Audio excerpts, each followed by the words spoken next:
Hey guys, hope you're well. Here we have the Physics Paper 1, November 2024. If you want to download the paper, check the description below. Several forces are acting on a moving object.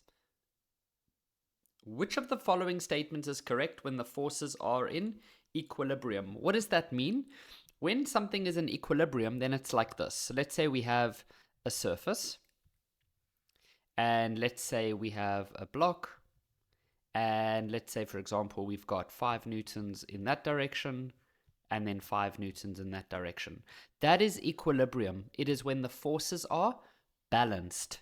Okay, so which of the following is correct? The velocity will increase? No, that's not correct.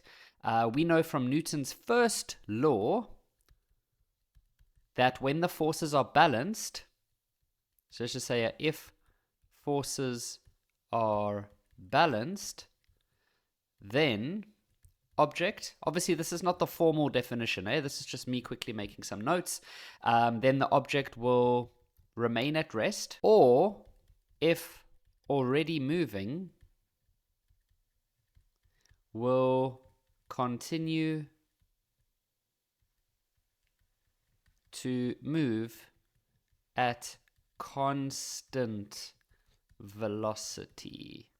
Okay, so the object is going to move at constant velocity. Yes, that is correct. Let's just quickly see why the others are wrong. Well, the kinetic energy would not be decreasing. The kinetic energy, which we know is half mv squared, would remain constant, because if velocity is constant, then this expression must remain constant, and then the object has a non-zero acceleration. That is not correct. When we are moving at constant velocity, we have zero acceleration. Okay, so they said non-zero. A stone thrown vertically downwards from the top of a building takes t seconds to strike the ground. Consider the acceleration time graph for the motion of the stone. Okay, so let's just quickly draw it out. If we have a building, they said that a stone was thrown vertically downwards from the top of the building, and it takes t seconds to reach the ground. Now, it says, what does the shaded area shown in the graph represent? Okay, so the way that you do these questions when they ask you for the area under the graph, I want you to just then think about what shape is that? That's a rectangle. How would you find the area of that? Well, it would be this length, which is your y-axis, multiplied by this length, which is your x-axis. Now, the y is acceleration, and the x-axis is time. So what we're going to go do now is we're going to go look at our equations of motion and see which one would give us that. So can you see a multiplied by t anywhere? Well, yes, here it is over here. So what does the shaded area represent? Well, it's that part over there. So if we had to get that part by itself, so if we had to get that part by itself, we would say Vf minus Vi. So it's the change in the velocity. Where else? Oh yeah, we don't see it anywhere. So it's the change in the velocity of the stone. It's the final minus the initial. If you maybe wanted to say final velocity, you are almost correct, but that would only have been applicable if the initial velocity was 0, if they maybe just dropped the stone. But they said that they threw the stone, so it probably did have an initial velocity. But if they said dropped, then your initial velocity would have been 0, and then you can see that this part here is equal to the final velocity. Okay.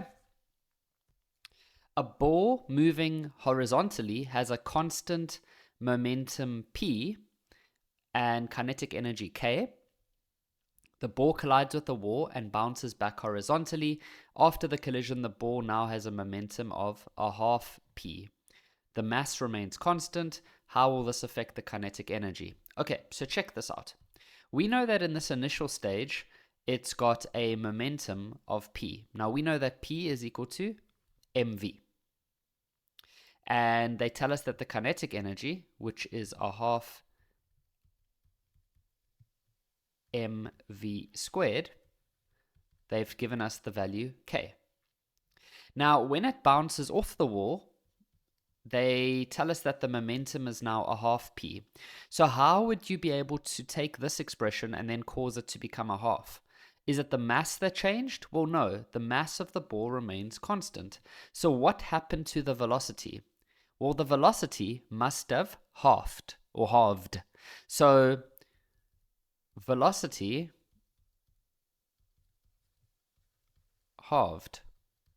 Okay, so how would that affect kinetic energy? Would that also cause it to halve? Well, no. Because kinetic energy is a half mv squared, whatever happens to the velocity gets squared. So if you half the velocity and you square that, it actually ends up becoming a quarter. So the kinetic energy will actually become a quarter of what it was. A force F acts on a box as the box moves from rest, okay, down a rough incline at a constant acceleration. The force is parallel to the incline. So that's quite interesting. Some of you might look at this and say, what is going on? How can the force be acting upwards, but the box is still moving down the slope? Well, that's very easy. Think about it. If this box is very, very heavy, then its parallel gravity might be larger than this force over here, and so it's very possible that even though this force is acting upwards, the box can still move downwards. Okay, so you mustn't always say, oh look, the force is acting up, so the box is going up. Not necessarily. So it says, choose the option that correctly completes the following statement. The work done by the gravitational force is, now we're going to have to fall into something over there, the work done by the frictional force and the work done by friction. Okay, so we know that this box is definitely not moving at a constant velocity because it starts from rest, and then they tell us that it has a constant acceleration. So they didn't say constant velocity, they said constant acceleration. So it is accelerating, so the forces are not balanced. So because it's accelerating down the slope, the downwards forces must be larger than the upwards forces. So the work done by the gravitational force, or let's just think about a free body diagram here. Now, let's just at least think about the forces. So we know that if the box is moving this way, then the friction would be trying to oppose it. So the friction would also be acting up the slope. In the downwards direction, there is going to be gravity parallel. So that now we know that this one must be larger than these two, because we know the box is accelerating down the slope. So the work done by the gravitational force, which is this one, is, now it's definitely going to have to be, let's just see what they say here, the work done by friction and the work done by F. It's going to have to be greater. So we're going to say greater. Doesn't matter whether they said work done or the force, it's, you can think of that in the same kind of way. Work is just force multiplied by the displacement. But if we know that the force, this one, is going to be greater than these ones, then its work is also going to be greater. A ball falling vertically downwards from point A strikes the ground with a velocity v and bounces, reaching a maximum height at point B. Okay, so we've got this ball at A. It falls vertically downwards from point A and then hits the ground and then bounces up and reaches point B. Which one of the following combinations below is correct for the direction of the impulse when it strikes the ground and the magnitude of the velocity with which the ball leaves the ground? So let's talk about this one first, the velocity. Let's say the ball hits the ground at, I don't know, let's say 12 meters per second. If it bounces up, and it also bounces up at 12 meters per second, then it would reach the exact same height that it started. But because we notice that it has reached a lower height, the velocity that it bounces up with must be less. So we're definitely not going to choose that as an answer, and we're not going to choose that as an answer. So it's definitely one of these. Now let's just talk about the impulse. Now think about this. That ball was originally moving down. What does the ground do to the ball to cause it to go up? Does it exert an impulse downwards on the ball, or would it exert an impulse upwards on the ball? Because they said here, the direction of the impulse on the ball upon striking the ground. So what is the ground going to do to the ball? Is it going to exert that impulse upwards or downwards? Well, it's definitely going to be upwards, because that's what causes the ball to stop and then go up again. And so it's this one here, and so we're going to choose this answer. The absorption spectrum of an element surrounding a moving star is observed on Earth and is found to be red shifted. Which one of the following combinations is correct for the movement of the star and the frequency of the observed light on Earth? Okay, so if you've watched my videos on this, then you would have come across the videos where we talk about this whole red shift, blue shift, and how scientists are using that to help explain how the Earth, or the universe, is expanding. If you haven't, let's just quickly do a quick summary. So let's imagine we've got planet Earth, and let's say the year is 2010. And we've got this little machine over here, and this machine is detecting the frequencies that are being given off by the stars, by that star. Okay, so that's a star. This is the detector, and this is Earth.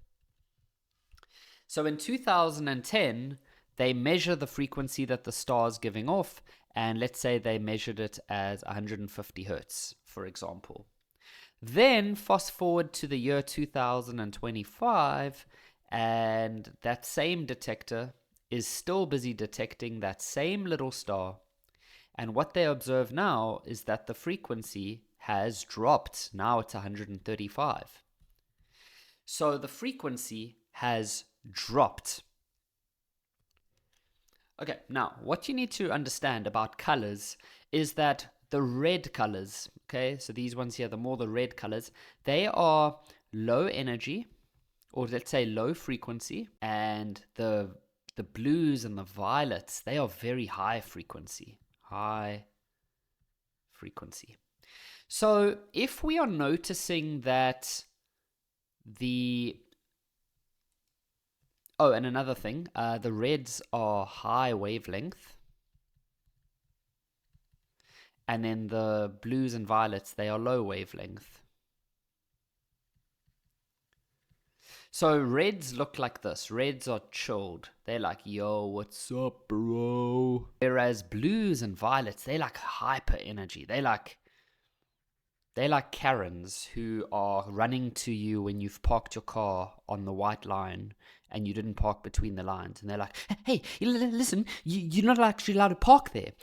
You've parked wrong, and I'm going to call the police now. So those are blues and violets. They are high energy, lots of frequency, whereas the reds are like, hey, man, like, I noticed you just parked like on the white line, bro, and I'm actually like thinking that that's so freaking wicked, bro. Like, why do we even have rules?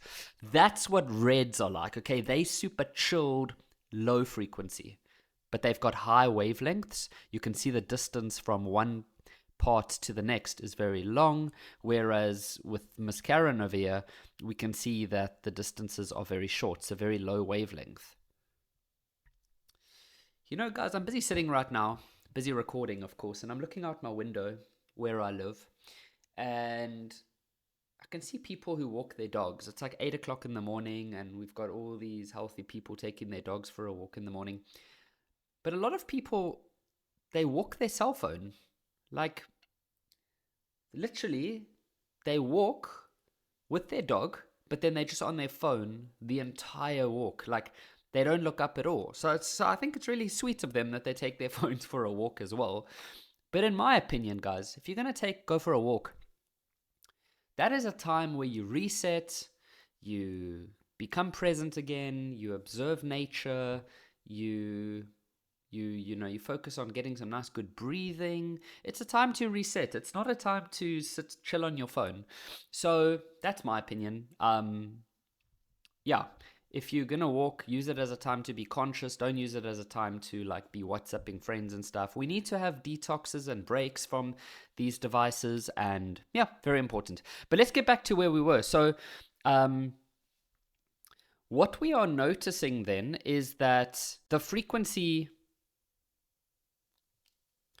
from the year 2010 to the year 2025, we can see that the frequency has definitely dropped. And so we call that a red shift. The reason we call it a red shift is, remember that the further you go towards this side, the frequencies become lower. So as the frequencies are going from 150 to 135, for example, we can see the frequencies are dropping.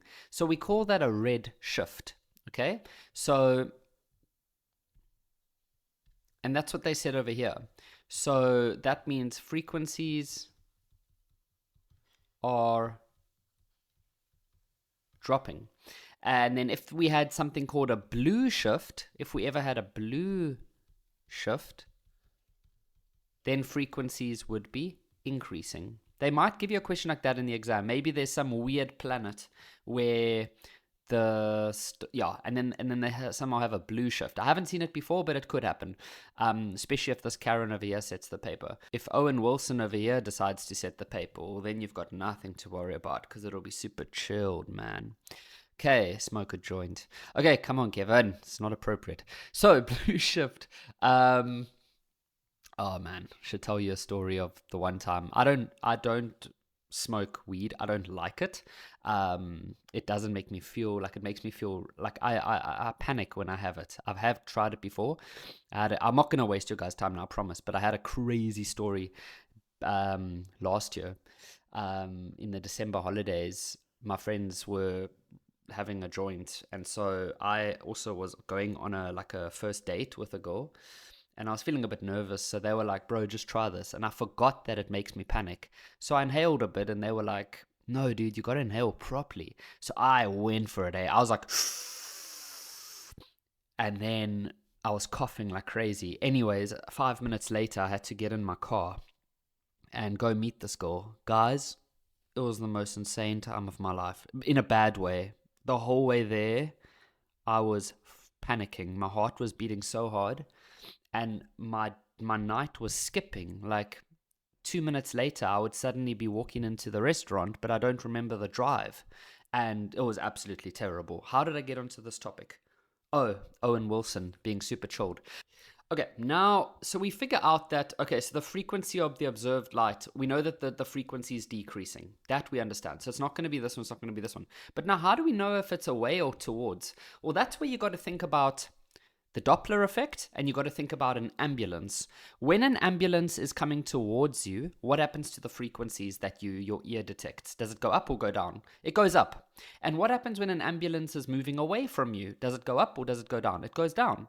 So if the frequency is going down, does that mean the star is moving towards planet Earth or away? Definitely away. And so the answer is A. Two small spheres, each with a mass m and a charge of q, are placed in a vertical cylinder. The spheres remain stationary when their centers are r meters apart, as shown in the diagram.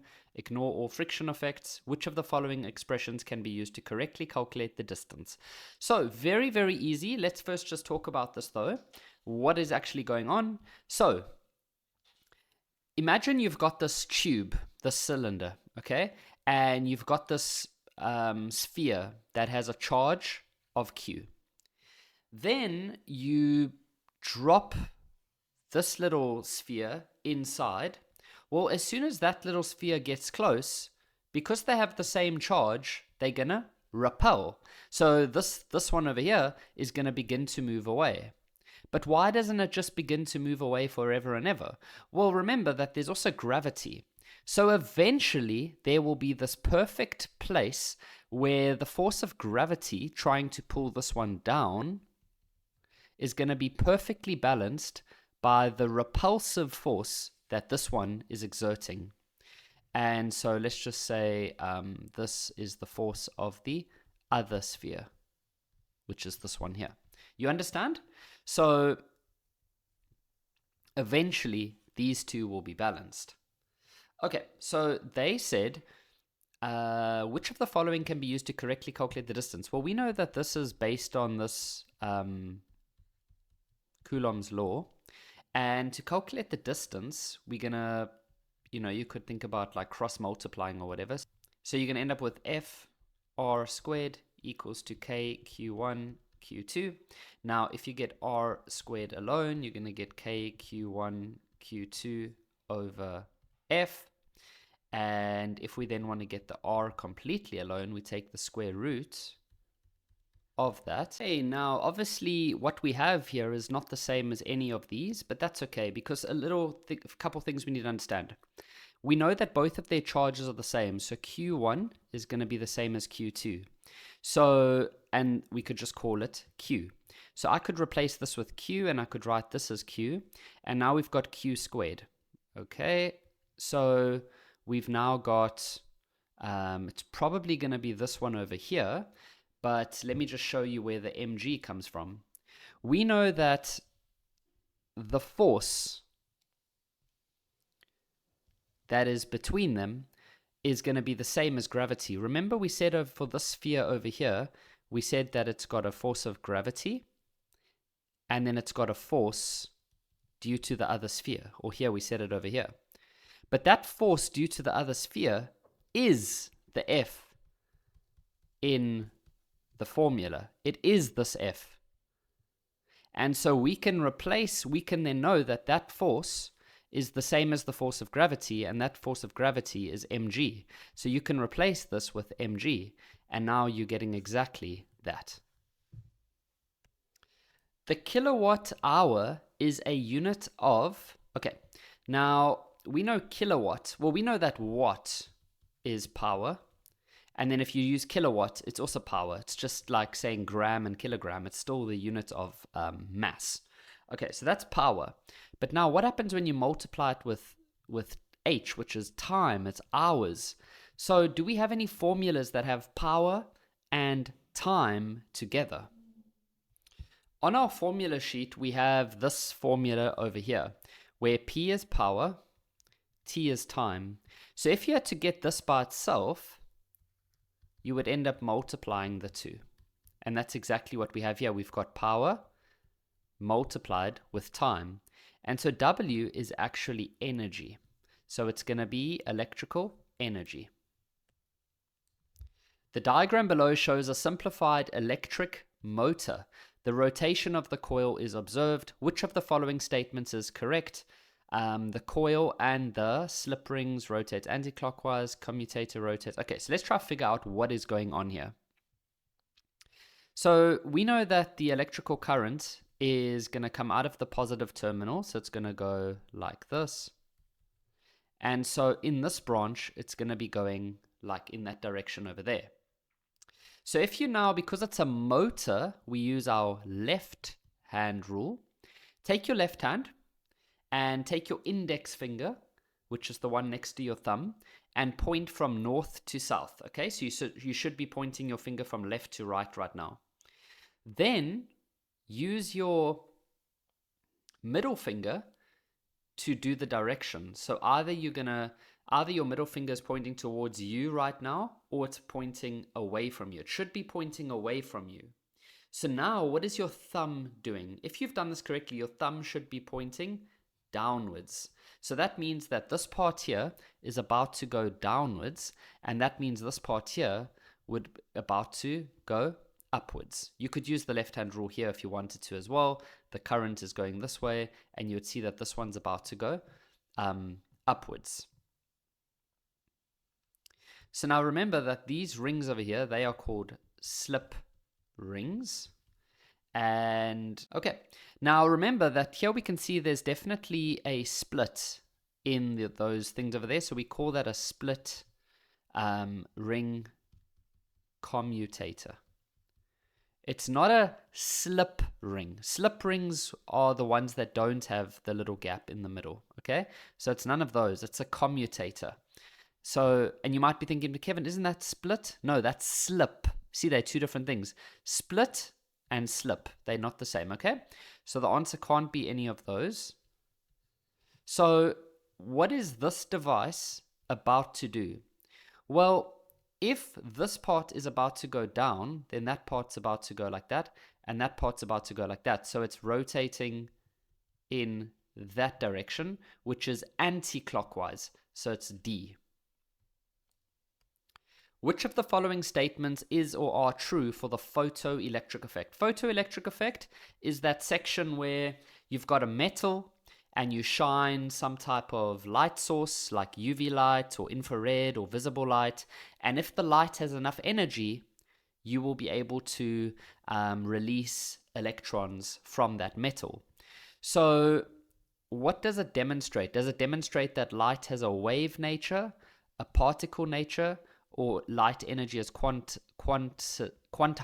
Okay, so if we just quickly draw a diagram, here's a metal, okay, and that metal has electrons, and then we've got a light source. Let's draw like a light bulb. Okay, now whenever I've drawn this, I've always done it like this. And that was to show you that we've got these little packets over here. And each of those packets is called a quanta, okay? Or it's got a quanta of energy. And we can see that I didn't draw it like this. So I'm not showing it as a wave. I'm specifically showing it as particle. Sometimes I might do it like that, but then I would sometimes go like that, for example. But the main thing about the photoelectric effect is that it really tells us that light isn't only a wave, it's also got these individual little particles. And so light has a particle nature, and light energy also comes in these little packets, which are called, or they have energy, and that's where the word quanta is coming from, or quantized.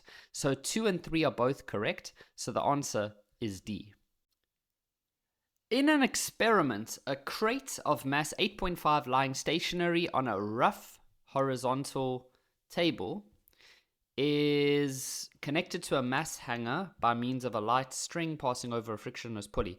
Mass pieces are added to the mass hanger and the acceleration is measured. The experiment is repeated several times by adding different masses. Okay, so very simple. They've got this 8.5 kilogram object, and they've got a thing over here where they can add on different masses. And they're just going to keep adding on different masses, and then they're going to record the acceleration, and then they're going to plot it on the graph. And what we can see is that as you increase the hanging mass, we can see that the acceleration is increasing. And that makes sense. The heavier you make this, the faster you're going to pull this object over here. Okay, so the first question says, define the term static friction. Okay, so there's the definition. Static friction is the force that opposes the motion of a stationary object. Remember, once the object's moving, then it becomes kinetic friction. But when it's not moving, then it's static friction. This question says, draw a labeled free body diagram showing all the horizontal forces acting on the crate just before it starts moving. Okay, so pretty straightforward. There's going to be a tension force pulling in that direction. And then obviously the object is trying to go that way, so the friction is going to try to slow it down, so the friction is going to go the other way, like that. Yes, you could also say Fs. On the memo, you'll see that there's different things you can use. These arrows are technically the same length, but they're not super strict about that. And yep, yes, there is also normal force and gravity, but they asked us only to show the horizontal. Okay, this one says calculate the coefficient of static friction. Now, normally with friction, the formula is equal to that over there, and then if it was kinetic, then you would just use that over there. But obviously for 4 marks, it's not going to be as straightforward. They haven't given us enough information to be able to do it like this. So then our next thing we would normally do if you've watched my videos on this, is we would go do like a whole simultaneous, where we would draw the free body diagram on this object and on this object and then solve simultaneously. However, if you try that, you'll notice that there's still quite a lot of unknowns, more than normal. There's no acceleration, there's we don't have the tension, we don't have friction, and so what we actually need to do is come to this section over here on the graph, because if you use this section here, then the mass of the hanging mass is 7.4, but then we don't have the acceleration. But if we use this one, then we have the acceleration. It's 0. And so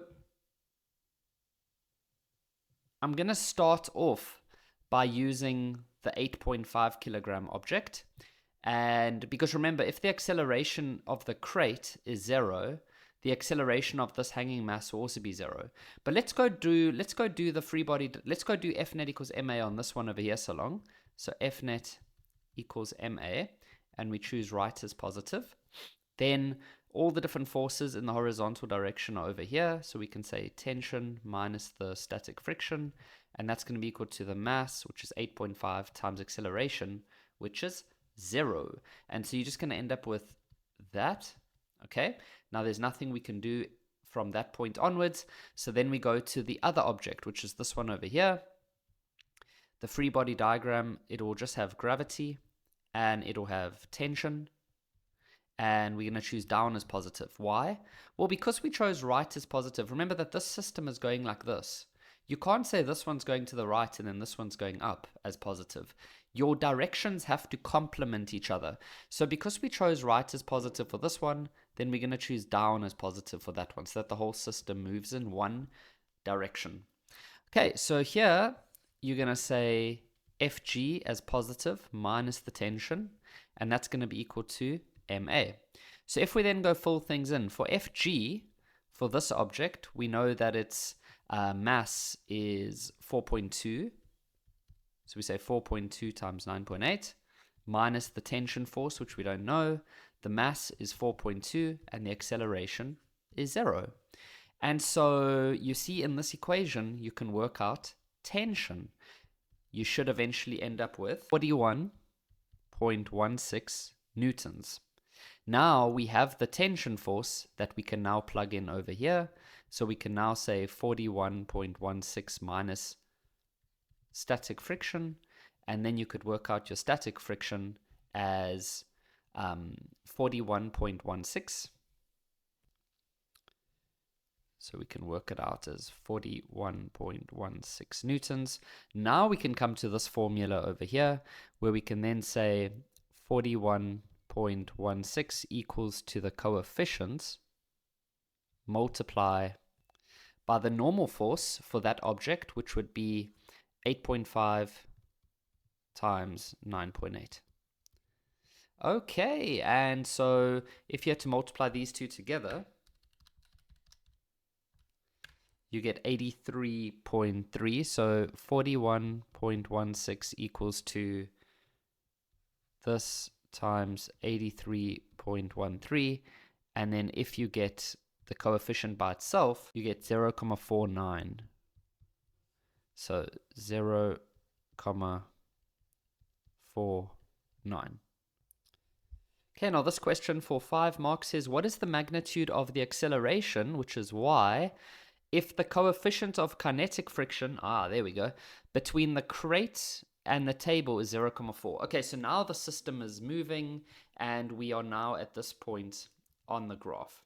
Okay, so we're going to go redo the whole process, the simultaneous and all of that again. So for the crate, we know that the forces are the tension and now it's going to be kinetic friction. And we're going to use F net equals to ma. I'm going to choose right as positive. And so you're going to say T minus that equals to the mass, which is 8.5.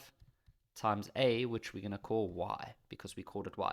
Some of you are like, Kevin, why can't we use the tension as what we got in the previous one? Remember that in the previous scenario, we were looking at this part of the graph when the mass was only 4.2 for the hanging mass. So that was a totally different part of the question. So you can't, tension doesn't stay constant, okay, as we change this mass over here. So now we're calculating a brand new tension. Now, we can calculate this because they've given us the coefficient.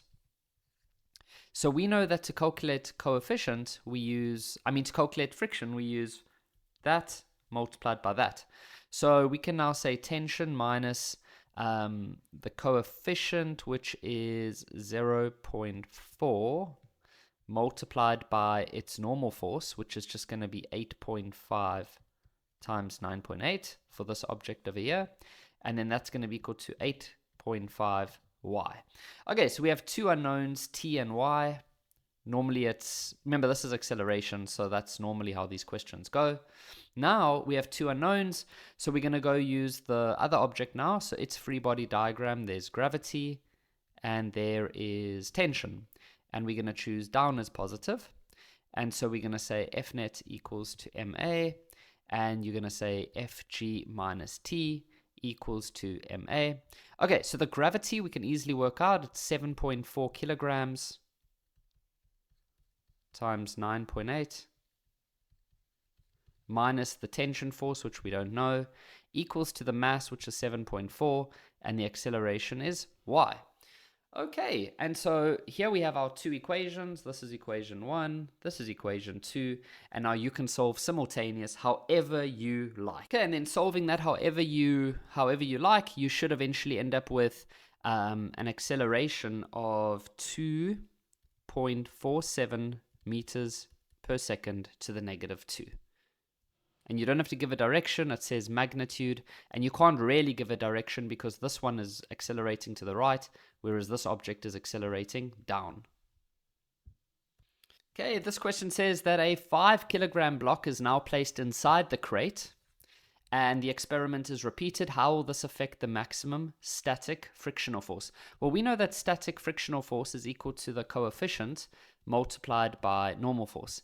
Now remember that this part here, your coefficient depends on the materials of like the crate and the table. So the crate material and the table material is not changing. So this value is not going to change. So what is going to happen to normal force? Well, we know that normal force is equal to mass times gravity. So obviously the mass of this crate is now larger. It's now going to be 5 kilograms more. So the normal force is going to go up. So what would that do to this? Well, it would increase it. So the answer is definitely going to be increase. And the reason is that your static friction is proportional, or we could even say is equal to this. We could then say that this is constant, but Fn, or normal force, will increase. Ball A is thrown vertically upwards at 12 meters per second from the top of a building. 2 seconds after ball A was thrown, we have ball B, which is thrown vertically downwards at a certain velocity from the top of the same building. Both balls A and B strike the ground at the same time. Ignore air friction, and the position time graph for each balls is shown below. Okay, so what we have is a building. Let's just first draw the ground. Then we have a building. Okay, now we've got a ball A, which was originally thrown from the top of the building upwards at 12 meters per second. Okay, and obviously that's going to go up and then it's going to fall down. And then they said 2 seconds after that, ball B is thrown downwards. Okay, so ball B is just going to be thrown downwards at 5.4 meters per second. So ball A is obviously going to go up first. You can see on its position time graph, it goes up first, and then it begins to fall, whereas ball B doesn't go up first. It just starts over here and goes down. Why is there this gap? Well, remember, At time 0 is where ball A was thrown, and then only 2 seconds later was ball B thrown. Okay, and then the balls managed to hit the ground at the same time. Now, a big problem that I've seen with learners is they think that because the balls hit the ground at the same time, they must have the same velocity. But it's not true at all. What happens is that you can see when ball B was released, ball A was still quite high. So ball B is on its way down, and ball A, because ball A starts at a higher a height over here, it gains velocity, and it actually ball A actually ends up going faster than ball B, and that is why it is able to catch up by the time the ground arrives. Okay, so by the time the two balls hit the ground, ball A will actually be traveling faster because it had to catch up to ball B, which we could see over here, for example, ball B was closer to the ground, and so A had to catch up. Okay, so use equations of motion and calculate the value of each of the following figures on the graph. Okay, so we got to calculate the t, which is the time that the balls hit the ground. So I'm just going to use ball A because I know that ball A was started at time 0. Okay, so here are all the different formulas. Now we are trying to calculate time, and for ball A we know its original velocity, so we don't know its final velocity. Okay, so we have no idea about final velocity, so I would use these formulas over here. And so delta y equals to v initial delta t plus a half a delta t squared. Now choose a direction as positive. I think I'm going to choose, doesn't really matter, but I'm going to choose downwards as positive. But that formula doesn't really work because we don't know the displacement. We also don't know the time. Wow, this is actually, I'll be honest, in all my years of teaching, which at the moment of recording this video is about 9 years, I've never seen them do this. Quite an interesting question. So there's no way you could actually just use this formula as it is. There's too many unknowns. No matter which of these you use, there are too many unknowns. So what we are rather going to say is that at this point over here, the displacement for ball A and ball B is the same. The displacement for ball A is the same as ball B. It doesn't matter if ball A first goes up and then goes down. This displacement from there to there is the same. So if, for example, it's a 20-meter high building, even if ball A first goes up and then hits the ground, its displacement will be 20. And ball B, its displacement will also be 20. So that is the key ingredient for this question. So I'm now going to go use this formula for ball A and for ball B. So for ball A, and I'm going to choose down as positive. So for ball A, it's going to be, let's just write down the formula quickly. Okay, so its initial velocity is going to be negative 12 because we chose down as positive, but it's going up. Delta t. Now be careful. For A, we're going to call it delta t. Okay. Acceleration is going to be positive 9.8 because we chose down as positive, and acceleration in vertical projectile motion is downwards, and we get that.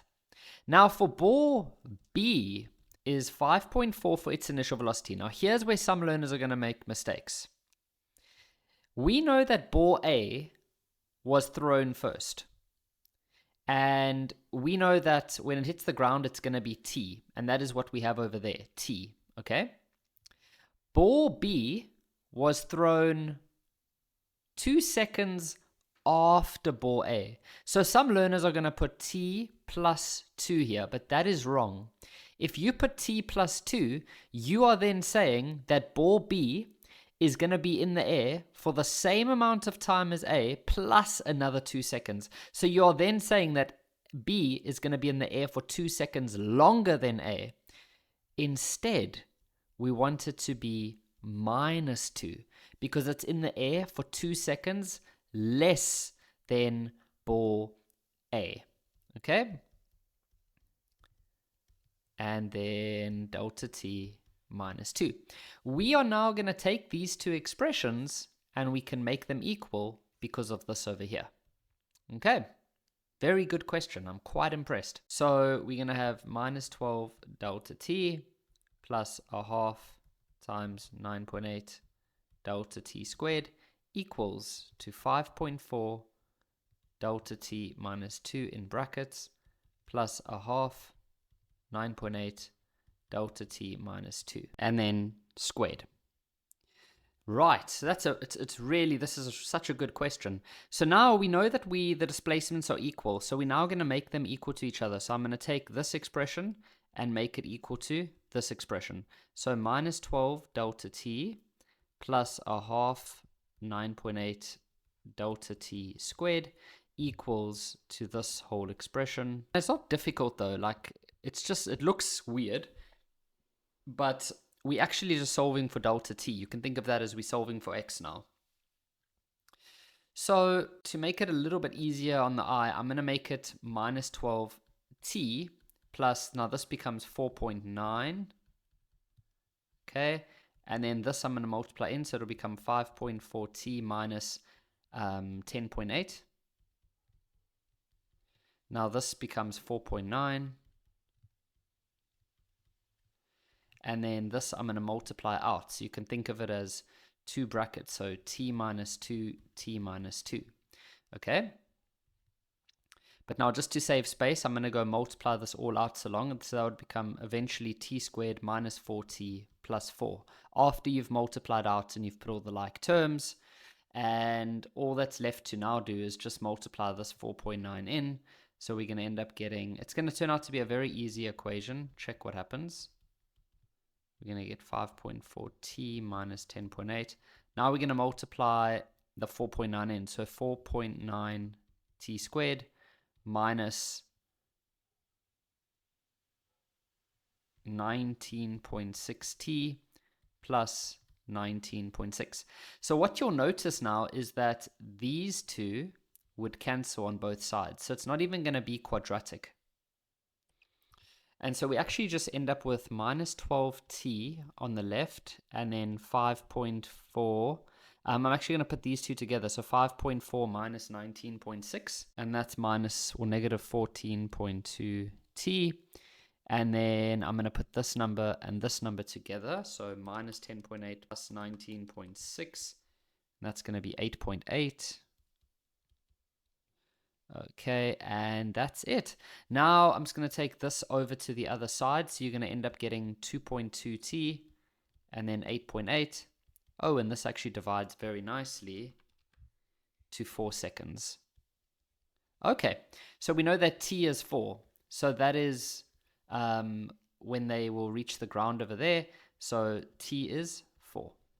Brilliant question. Okay, so now we know that ball A was in the air for 4 seconds.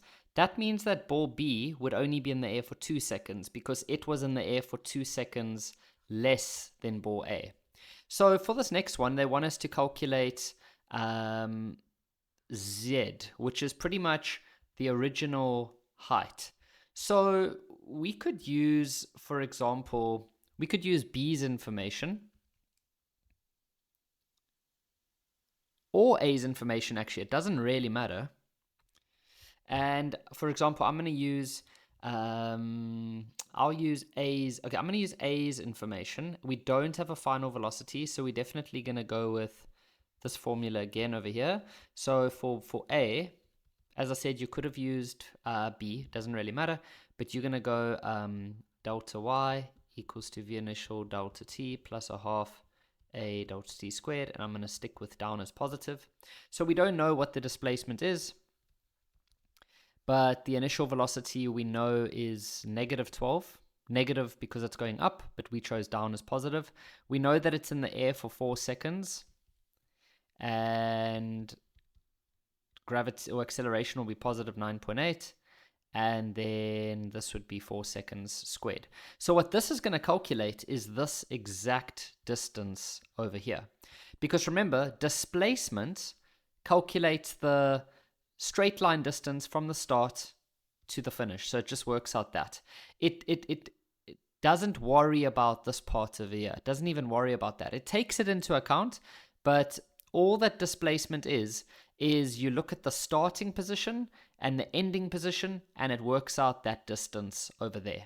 Okay, yes, the ball A first went up and then it goes down, but this formula takes all of that into account. Okay, if you start over here and you go walking this way, this way, this way, this way, this way, this way, this way, and then you end up over here, to work out your displacement,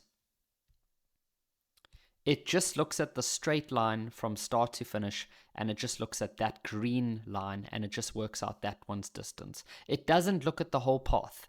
Okay, so this formula is giving us the displacement, which is literally just that part over there. And so that is going to give us Z's height. And so now you can just go type this all in on the calculator, and you should get 30.4 meters. And if you had rather used ball B, you could have actually used the exact same formula, but for ball B, you don't have to do both in the exam, by the way, one or the other, but I'm just showing you. You would, if we also chose down as positive, you would put 5.4 delta t, which is 2 seconds. Don't put 4 seconds, because ball B is only in the air for 2 seconds, and then acceleration is 9.8, and then 2 squared. And if you had to go work this all out, what do you know? You get 30.4, which means that ball B from here to here, its displacement is 30.4. But that it makes sense that it's the same, because it's measuring from here to here. Now for this question over here, remember that there is still a 3.2. There is a bit of writing under these formula sheets that I've put over here.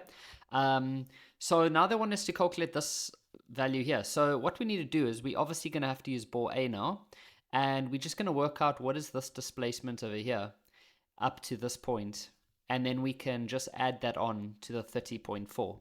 So we don't know the time over here, so we're not going to use any formula with time. So you out, and you out. So we're going to be left with this one over here.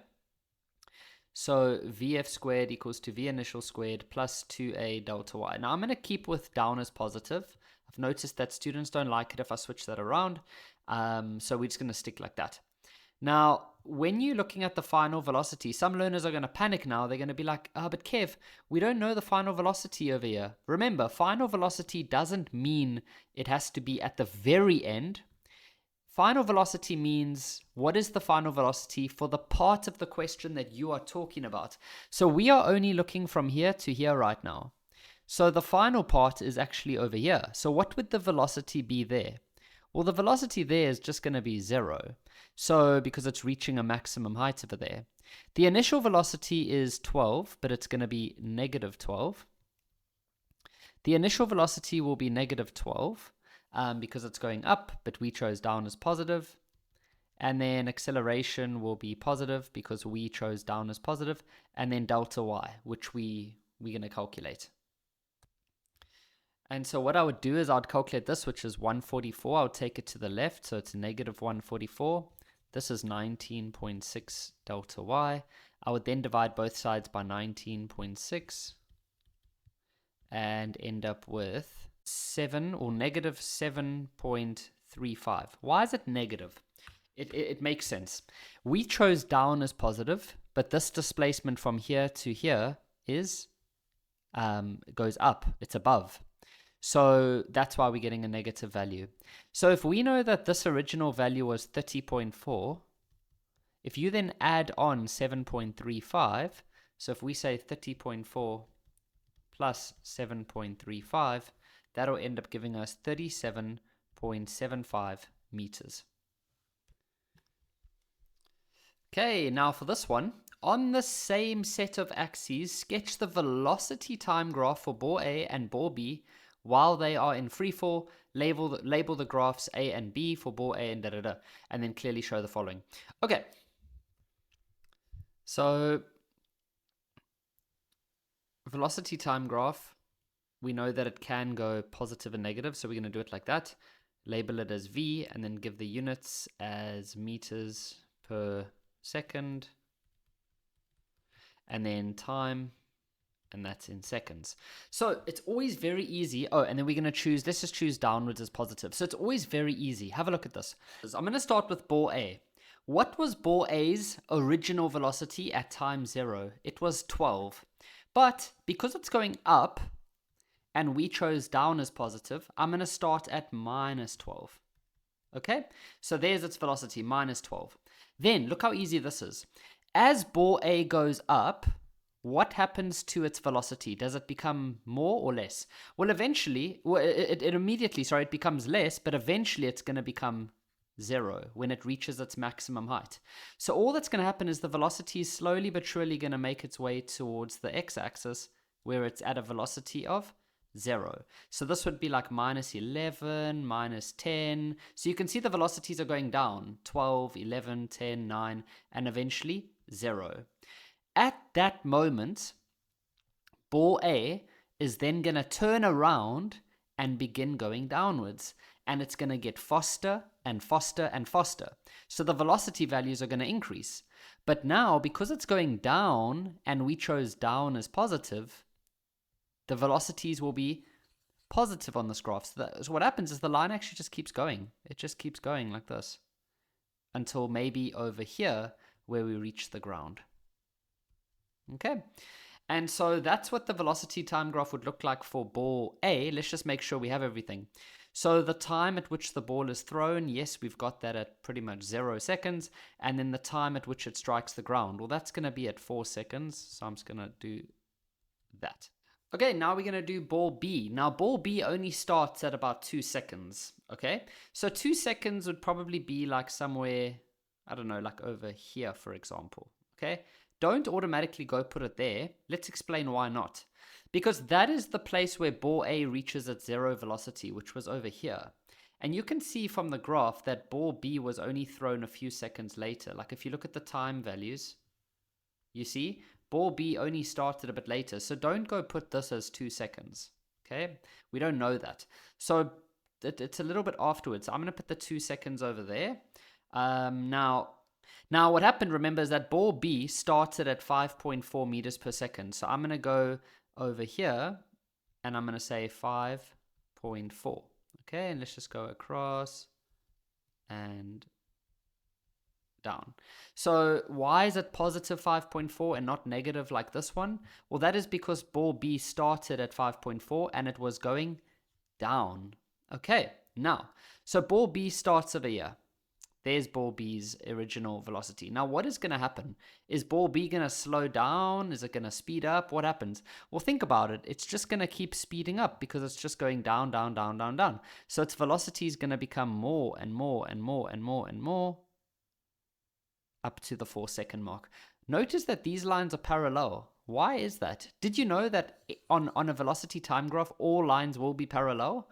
That is because all objects accelerate at 9.8. So their velocity changes at the same rate. Okay, now I always like to just make sure we've got everything. So did we show the initial velocity of each ball? Yes and yes.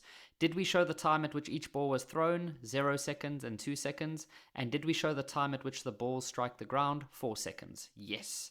Notice here that the 2 seconds, that time there, it looks a lot longer than that little 2 seconds over there. They're not worried about that. They're not worried about the exact proportion when you draw your graph. They're looking for the values. 2 trolleys, A and B, of mass 1.5 and 2 are held in a stationary position on a straight horizontal frictionless track. So there we have them. With a compressed spring. The trolleys are then released and the spring takes t seconds to return to its natural length. The spring then falls to the ground. Okay, so all that happens is that the spring gets released, shoots the 2 cars, one goes that way, one goes that way, and then the spring falls to the ground and it's in its natural length. Why are they going in so much detail? I'm starting to get nervous. Like, Who cares if it goes to its natural length? What? I nearly said WTF there. But the real words. Sorry, I'm naughty. So the spring then falls to the ground. They say trolley A moves to the left while trolley B moves to the right, and then trolley B goes up a frictionless inclined plane. Now, this is enough to make some learners start panicking. Just relax, guys. I promise you, it's going to be fine. Rising to a maximum vertical length of 1.5, and then as shown on the diagram below. Okay, ignore the rotational effects of the wheels. Okay. 4.1, write down the principle of conservation of mechanical energy. So let's talk about it first, and then I'll give you the definition or the principle. So what the principle of mechanical energy tells us is the following. We know that, okay, so first of all, let's talk about this. When you have an object that is moving, it's going to have some velocity. So because of that velocity, it's going to have something called a kinetic energy, which is half mv squared. Now, if something is at a certain height above the ground, if you drop it, it will be able to move and it will fall. That is because it's got potential energy. And potential energy is mgh. So if you have an object, for example, that is like moving along a curved path like this, like a roller coaster, and for example, at this position over here, it would have kinetic energy because it's moving, and it would have potential energy because it's got a certain height. And so it would have potential and it would have kinetic. So once upon a time, there were two scientists. One was called Jose and the other one was called Kevin Math-Science. And they were busy chatting, and the smarter of the two, Kevin Math-Science, he said, you know what? We're always talking about potential energy and kinetic energy. Why don't we just come up with one name for that? Why do we always have to say the potential energy plus the kinetic energy? Let's just come up with a new name. And Kevin Math-Science, Nobel Peace Prize winner, he decided, let's call it mechanical energy. And what that is it's just the two of those things added together. So instead of saying, hey, Jose, the potential energy plus the kinetic energy. No. Kevin Math-Science, he just walked into the office the one morning, and he was wearing Ray-Bans, and he just said, Jose, come sit here. And then he was like, no longer do we need to say potential plus kinetic. Look how many words that was. Potential plus kinetic. That's 3 words. Why do we just say mechanical energy? And so it's much better. So, okay, obviously I'm talking a whole bunch of nonsense. Well, the Kevin Math-Science part. But what I said is true. Mechanical energy is just the sum of potential and kinetic. By the way, when Jose heard me say that I've come up with this new thing of mechanical energy, he looked at me that day and he was like, Kevin, oh, my life, I have dreamt of changing something in the mathematical literature of physics. And you, my friend, are the one that will get our name written in the noble books of physics. Oh, I've made my country proud. Okay, guys, I don't know what I've been smoking today, but it ain't good. Okay, so write down the principle of conservation of mechanical energy. Let's go get the actual, what it means. Oh, but I forgot to mention, I didn't even realize, I thought they just wanted to speak about mechanical energy. They want to know the principle of conservation of mechanical energy. Okay, so let's go a little bit further. So we now know that mechanical energy is potential plus kinetic, right? Now, if you have a situation where there are no external forces like friction or applied forces or things like that, then the principle of conservation of the mechanical energy says that the mechanical energy will not change. So let's say, for example, we've got this roller coaster that is going up the slope. But let's say there is no applied force and there is no friction. Then what happens is that as this roller coaster begins to go downhill, what would happen to the potential energy? Well, that would go down because your height above the ground is becoming less, but the object would speed up. And so the kinetic energy would increase. So this one would go up and this one would go down, but the total would stay constant. Then, when it gets down here, it's then going to start going uphill. So what would happen to the kinetic energy? Well, that would drop. What would happen to the potential energy? Well, that would increase because it's now increasing its height above the ground. So the total will remain constant. So that is what we talk about when we say the principle of conservation of mechanical energy. When there are no other forces like friction or applied forces, the mechanical energy of an object stays constant. The kinetic and the potential can change, but the combination, the total, stays constant. And so here we have the total mechanical energy, which / the sum of gravitational potential energy and kinetic in an isolated system, that's a system that has no external forces like friction and applied forces, will remain constant, or you could say is conserved. Ruan, as jy wil hierdie een lees, chom, hier is die meganiese energie. Okay, so we've done that question. Now, 4.2 for 4 marks. Calculate the speed of trolley B at the bottom of the inclined plane. Okay, so, guys, we know that whenever we have a collision type of question like this, forgetting about this part, we know that that is going to be conservation of linear momentum. Okay, at least that's what I think it's going to be. Let me just double check, although we don't even know what's going to happen to A. It's not going to be that. We don't have enough information. We don't even know the value of A after the crash. We don't know the value of B after the crash. Okay, so it's not going to be conservation of linear momentum. In fact, they often like to hint in the previous question. So what we're going to do is we're going to ignore all of this, and we're actually just going to look at this part over here. If we know that B is going to end up going 1.5 meters up, we can actually work out its velocity down here just using mechanical energy principles. How cool is that? So you can use a bunch of different ways of writing out this mechanical energy thing. One of them is you could literally say, okay, so listen to this. We know that we've just learned that if there are no things like applied forces or friction, which in this scenario there isn't any of those, then mechanical energy stays the same. So we can say that the mechanical energy at the bottom must be the same as the mechanical energy at the top. If you don't want to use that, you could just go back to what I've always said, and you could just use like the WNC equals to delta EK plus delta EP formula. And then because there are no other forces acting on the system, you would actually end up making your WNC, because remember, WNC is the work of non-conservative forces, which I've always told you is things like applied, tension, friction. So if there is none of those, then you just make it a 0, right? And then eventually this and this, it's actually the exact same thing. On the memo, you're allowed to do both. Okay, so I'm just going to go use this one. So what is the mechanical energy at the bottom? Well, it's the potential energy at the bottom plus the kinetic energy at the bottom. Remember, mechanical energy is just potential plus kinetic. And then we're just going to say the potential energy at the top plus the kinetic energy at the top.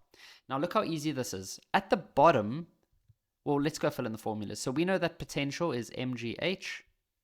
Just at the bottom. Couldn't they have given us letters? Bottom and top. I don't feel like writing bottom and top the whole time. And then kinetic energy is a half mv squared. And then the same thing over here, mgh at the top plus half mv squared at the top. Okay, now check this out. At the bottom, what is the height? Well, the height is 0. So this whole term actually just becomes a 0.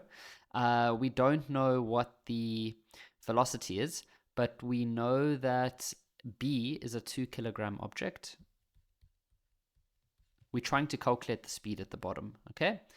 And then at the top, we know the height. The height is 1.5. So mass would be 2. Gravity 9.8, and the height is 1.5. And then at the top, because it's come to rest, do they tell us that? It obviously does, but yeah, I just want to double check if they said it. Trolley A moves rising to a maximum height. You can only reach a maximum height once you've come to rest, so you're not going to have any velocity, and so that's going to be 0. And now you're just going to go solve, and so you're going to eventually end up with a velocity of 5.42 meters per second. So calculate the speed. Doesn't need any speed is a scalar, so it doesn't need direction. So you notice how in the beginning I originally thought it was going to be conservation of linear momentum, but then you wouldn't know this velocity and you wouldn't know that velocity. And then you also, as I said, they do like to give you a bit of a guideline sometimes. Now, moving on, it says, for the t seconds that the spring takes to return to its natural length. Is that what the t was? With the trolleys are released and the spring takes t seconds to return to its natural length.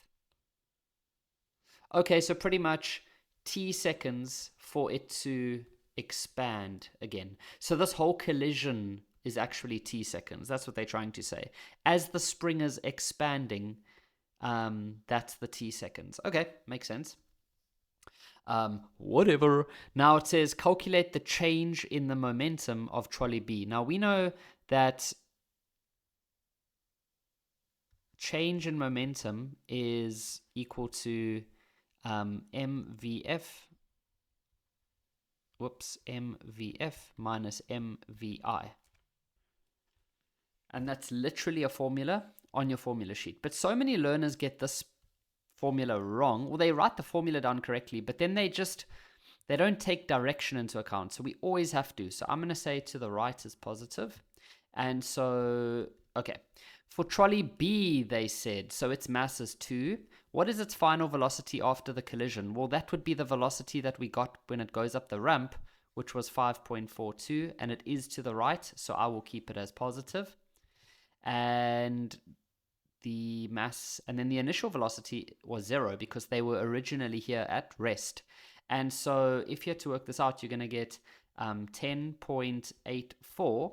Now momentum is measured in kilograms per meters per second to the -1, and we chose right as positive. We got a positive answer, so it's going to be to the right. Now this question is only for 1 mark. Write down the change in momentum of trolley A. So if we look at the formula with impulse, which goes F net delta t equals to delta p, I want us to just look at this carefully. If you look at the force that A exerts on B and B exerts on A, it would be exactly the same because of Newton's third law. When object A exerts a force on object B exerts the exact same force but just in the opposite direction. So the net force of A on B and B on A, those forces are going to be the same. So think of that as the same. Then the time that A experiences the force is going to be the same as the time that B experiences the force. So this is also going to be the same. So because these two parts are going to be the same, the change in the momentum for both objects is going to have the same value, but just the opposite direction. So that's why it's only 1 mark. We're just going to say 10.84 kilogram per meter per second, and then we'll just say left. Okay, and then this question here says, calculate the speed of trolley A after t seconds. Okay, so there's a few ways you could do that question. So some learners might want to go do the whole conservation of linear momentum. That would definitely work. I was going to do it that way, and then I was like, but wait, man, why is it only 2 marks? And then I realized for trolley A, we already have its change in momentum from the previous question. So we know that that just goes like this. And remember, this is for trolley A. I'm going to choose right as positive. You could choose left, it doesn't matter. So because I'm choosing right as positive, when I fill this value in over here, I will fill it in as negative because this is to the left. So I'm going to go negative 10.84. And then that's equal to mass. Now, what is the mass of trolley A? Trolley A is a 1.5 kilogram. No, I said kilogram. I was going to say kilo, that's why. and VF is what we are trying to calculate. And the initial velocity is 0 because remember they are initially at rest. Cool. Now we're just going to solve, and so you're going to get minus 10.84 equals to 1.5 VF. You then divide both sides by 1.5, and so you end up with 7.23, but it's going to be negative, so we're going to say negative 7.23. Then we're going to change it to, oh, they just want the speed. Okay, so we don't need to give a direction, so we're just going to say meters per second. A constant force F is applied at an angle of 30 degrees to the horizontal on a crate of mass 6 kilograms that is initially at rest. A constant frictional force of 10 newtons acts on the crate as it moves along a horizontal. Okay, the distance between A and B is 1.5. The speed of the crate at B is 2 meters per second. Okay, first question, define the term work done. So work, the formula is literally F multiplied by displacement multiplied by cos theta. Now the definition, or define is what they want. Here it is. So the work done on an object by a constant force F is equal to that. I'm just laughing. Imagine all definitions were literally, you just had to state the formula. F is the magnitude of the force, delta X is the displacement, and theta the angle between the force and the displacement. Okay, got it. Okay, this question says, draw a labeled free body diagram showing all the forces acting on the crate. 4 marks, that means we're going to have 4 arrows. So we've got the force applied that they've given us. We know that the object's moving this way, so there's going to be friction in that direction. Okay, and then we've got gravity, and then normal force.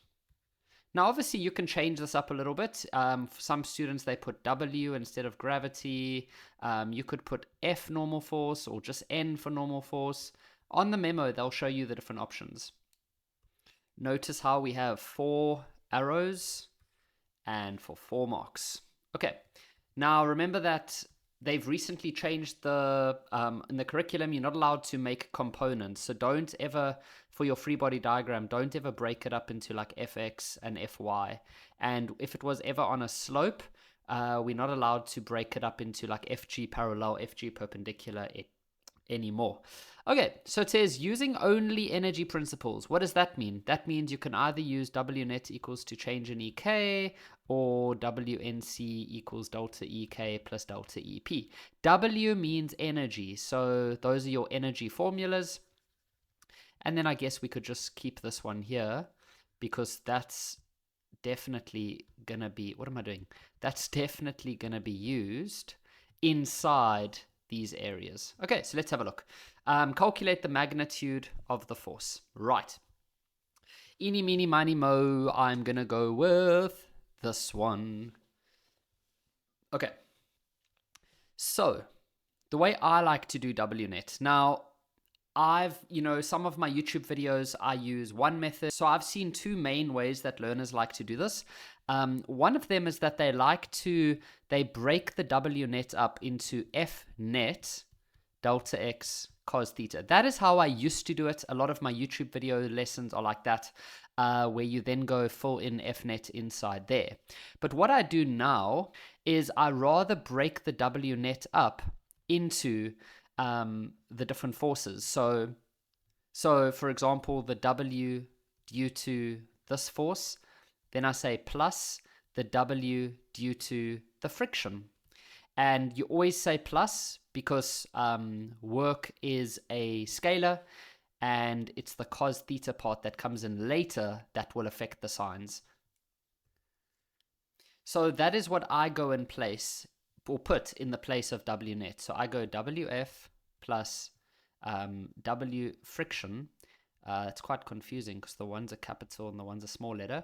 And that's then going to be equal to the change in EK, which is then going to be half mv final minus half mv initial. Okay, now remember that W is this formula here. So now I'm going to go use that for each of these. So for this one, it's going to be its own F, delta X with its own cos theta. Then for this one, it's going to be its own F, delta x its own cos theta. Okay, and then half mv squared final squared. I'm going to put this as 0 because the initial velocity was 0 because they told us that it starts initially at rest. And so, what am I doing? Okay, so this is an unknown. Okay, I was wondering like, what is that? But it's the unknown. The distance is 1.5. Now for the cos theta part, you're just going to say cos. Now theta is the angle between the direction that the object is moving, which is to the right, and the direction of the force. So that's an easy one. That's just 30 degrees. So you're going to say cos 30. Okay. Then you're going to say plus. Now, the friction force is 10, but you're not going to say minus 10, not when you're using the W formula. If you were using the W net and if you were using the method where you use F net, then inside the F net, you would have something like F cos 30 minus 10. But with this method over here, you just add everything together, 1.5, and then you're going to say cos of, now the object is moving this way, but friction acts that way, so that's 180 degrees. So you're going to say cos 180, and then we're going to make that equal to a half. Now the mass is 6 kilograms, and the final velocity, oh, they did give us that, hey, 2 meters per second squared. Okay, easy. Now we're just going to go solve for the force. So I'm going to take all of this. Well, if you had to go calculate that, you're going to get, let's just write this out, cos 30. This is actually going to end up becoming, that's 1.5. It's going to become minus 15.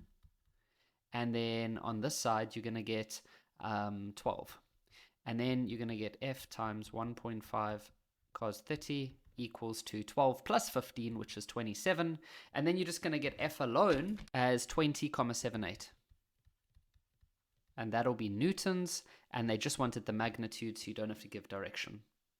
Okay, now for those of you that would rather use the F net method, if you're already happy with how we got the answer, you can move on. But for those of you that prefer to use the F net delta x cos theta, all that would change is that in the W net you would change it to F net delta x cos theta. The delta ek part would stay the same. Inside here you would change it to F cos 30, so it's this in the horizontal direction, minus the 10 for the friction. Then for the delta x, it's 1.5. And then for the cos theta, here's where this method can get weird. For this one, it's easy. You've got a combination of forces taking place here. You've got F going to the right, and you've got friction going to the left. So what do you put for cos theta? Well, you got to look at the overall effect. Because the object is moved from rest to the right, the overall effect is going to the right. So we will just say cos 0 because the object is going right and the overall force is going to the right. Okay. And so then after that, you would just go solve and blah, blah, blah, blah, blah. Okay, this last one says that a 2 kilogram object is placed inside the crate. What effect does this have on the work done by the same force F when moving from A to B? Okay, so if we look at the formula for the work due to that force, remember it's just going to be the force multiplied by x multiplied by the cos theta. So they said the same force, so they're not going to increase or decrease that value, so this stays the same. It's still going to move from A to B, so that stays the same. And the angle is not going to change, so that part's all going to stay the same. And so all we're going to say is remains the same. A stationary listener standing on the roadside records the wavelength of the sound emitted by the siren of a police car traveling at a constant velocity. Okay, so let's draw a picture. So once upon a time, we have a road and we have a person, and let's say that this is Bob. So this is Bob. Now Bob, he's a bit of a nerd. He likes to record sounds and he likes to record their wavelengths. So one day there is a police car, and that police car has a siren, and that siren emits sound, and that sound travels as, it's got a wavelength. And Bob has this really cool little device, which was called the Galaxy S3000. And he uses that device to measure the wavelength. Okay? So a stationary listener standing on the roadside records the wavelength of the sound emitted by the siren traveling at a constant velocity. Okay, now we don't really know if the car is going towards or away from him. We haven't really made that. They haven't really given us that, but you understand the idea so far. In the wavelength, wavelength. In the wavelength time graph below, not drawn to scale, this one over here is the wavelength of the sound recorded by the listener. So this is actually what Bob himself hears. And this is what the siren actually produces. Okay? So from that, we would actually be able to work out if it's moving towards or away. And that's kind of what they're going to ask us there. But we'll get to that. Then it says take the speed of sound to be that. Okay, cool. First question, name the phenomenon that explains why the wavelengths are different. So why are the wavelengths different? Surely, if this siren over here is causing or is releasing a wavelength of 0.38, then why is it that on Bob's little device over here, why is he measuring 0.40? Why is there a difference? Well, the difference is the following. If that car was not moving, then the wavelength that the siren produces would be exactly the same as the wavelength that Bob's detector would experience. That is if the police car and Bob are just standing still. There's no relative motion between them. Now, if the police car is going to start moving towards Bob, then what happens is that the waves get squashed up.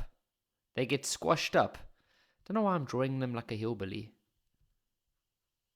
What is going on? I'm trying to just do waves. Okay, fine. I can't do it from right to left, apparently. So they would look all squashed up. So you'd see there's a whole lot of them, okay? So this would mean... And then if the car is going away, well, then what would happen is that they would be dragged out. So you'd get more of like a longer wavelength. It would be more dragged out, okay? So the phenomenon, this whole chapter, is all about the Doppler effect. Thank goodness they're not asking us to give the definition. I hate definitions. Okay. Now, is the car moving towards or away? Now, you got to be careful. Don't just say, oh, this number's higher, so it means it's moving towards. You're actually wrong. It's moving away. If you said towards because the number's higher, you're thinking of frequency, my dear friend. But you got to remember that there's a big difference between frequency and wavelength. So, if this car is moving towards Bobby Boy, then what happens is that the waves get squashed up, and so they look more like this. But look what that does to the wavelength. That makes the wavelength very short. If the car is traveling away, then the waves would be more spread out. But look what that does to the wavelength. It makes it longer. So the fact that the siren is at 0.38, but what Bob is actually detecting is 0.40. So the wavelength has become longer. That can only happen if the car is actually moving away. So we are going to say away. And the reason is that the wavelength that the listener is observing is larger than the wavelength that the source is producing. Now it says for 3 marks, calculate the frequency of the sound emitted by the siren. So we already know the wavelength of the siren. So we know that there's a formula that goes velocity is equal to the frequency multiplied by the wavelength. Now think about that. What velocity are we going to use? Are we going to use the velocity of the car? Or are we going to use the velocity of the sound in air? Well, we're going to use the velocity of the sound in air because that is, the sound is moving through the air, okay? And so we're going to say 343. The frequency is what we are trying to calculate, and the wavelength of the siren is 0.38. And so if you had to then go calculate the frequency, you are going to get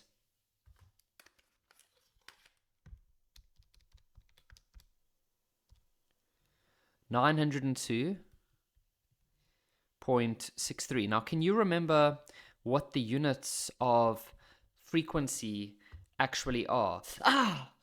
Sorry guys. My dog just bit me on my knee. It really, really, really hurts. So that was lame. So the frequency has the units of hertz. Okay. By the way, my dog didn't actually do that. My dog is not in my room right now because I have a pug and my pug is loud. It snores. And so you would hear it on these videos. It wouldn't be great. Okay. Sorry, Ella. I love you. She's in the lounge. Okay. And now this one for 6 marks. What is the magnitude of the velocity of the car? So this is definitely where we're now going to start using the big formula, the big bad boy formula that we get in this chapter. Okay, and pretty much, guys, if the objects are moving towards each other, then we use a plus at the top and a minus at the bottom. If the objects are moving apart, then we use a minus at the top and a plus at the bottom. Simple as that. I'm actually from Jamaica. Okay, so we know that the objects are moving apart. So we are going to use a negative at the top and a plus or positive at the bottom. And now we can just go fill everything in. So the frequency that of the actual siren is going to be this one over here. What did we work out? I don't know why I don't have it on my screen anymore. Oh, 902.63. Okay. So, and then what else do we need? Oh, we could actually go work out the frequency that the listener observes because we know what this is. So we could use this formula again, and we could just say 343 equals to the frequency that the listener will observe multiplied by the wavelength that the listener observes, which is 0.4. And if you then divide to get the frequency that the listener hears, you would end up with 857.5. Again, hertz. So 857.5. Be pretty awkward for the learners that maybe didn't hear my first joke when I said about the dog, and then they're like, what is Kevin on about? Well, I'm not going to explain it because you should watch the whole video. Come on, man. So frequency of listener, we now have it as 857.5. Now this v is the velocity of the speed. It's the velocity of the speed. It's the velocity of it's the speed of sound. I don't know why I'm jumbling here. And then the velocity of the listener. Okay, now I've noticed there's this thing going around recently that, and a lot of teachers are going on about it. So if the velocity of the listener is 0, or if it was 0 over here, they don't want you to show it like that. They just want you to leave it out completely, okay? And then 343 plus. Now the velocity of the source is going to be... Oh, it's the velocity of the car, and that's what we're trying to find. Sorry, guys, I'm feeling quite slow at the moment. And then the frequency of the sound is going to be 902.63, or the velocity of the siren. Okay, so now we got to just try to figure out how we want to solve this thing. So remember, this is 1 unit. You're going to keep it together. I'm going to cross multiply it over the equal sign. So you're going to end up with 857.5 multiplied by 343 plus Vs equals to 343 multiply by 902.63. Okay, so I'm going to immediately just divide everything by 857.5. So you just end up with that. And so if we just go type all of this on the calculator, and then take the 343 over to the other side after you've... Okay, well, let's first do this. Okay, so you should get like 361.052, and then you're going to bring this over to the other side. So you're going to say minus 343, and you're going to end up with velocity of the source, which is the police car, which is going to be 18,05 meters per second. And you don't need to give a direction, it just says magnitude. So 18.05 meters per second. P is a 2 nanocoulomb point charge. X is a point 6 centimeters away, as shown in the diagram. So I've got the diagram over here. Calculate the magnitude of the electric field at X. Okay, so they want to know what is the electric field. Now we've got two formulas for electric field. We've got E equals to F over Q and E equals to KQ over R squared. So we're definitely going to go with that one. And so we're just going to go E equals to K, which is 9 times 10 to the 9. Q is 2 times 10 to the minus 9. How do I know that? Well, remember, we've got these different conversions. So you've got M, the U, N, and P. And this one is always times 10 to the minus 3. This one's times 10 to the minus 6, times 10 to the minus 9, and times 10 to the minus 12. So they gave us a NC. So that's why I'm using the one with the N. Okay. And then the distance between them is 6 centimeters, but that must be converted to meters. So you divide by 100 and then square. And let's see what we get. 5,000. Now the units of electric field is Newton Coulomb, and they just want magnitude, so we don't need to give direction. So we're just going to say 5,000 Newton Coulomb. Now they say point charge S, which has a charge of -2, is now placed 4 centimeters to the right of charge P, as shown in the diagram below. Point S, which has a charge of -2, is now placed 4 centimeters to the right of charge P, as shown in the diagram below. Okay. Now it says draw the resultant electric field due to P and S. So all we need to remember is that if something is positive, then the lines go away from it. Okay. This isn't the answer. I'm just giving you a quick summary. Then if you have something that is negative, then the lines go, then it goes towards the negative.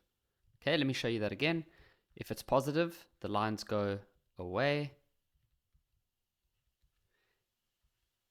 And if it is negative, it goes towards. So if you now have a positive and a negative next to each other, so like P and S,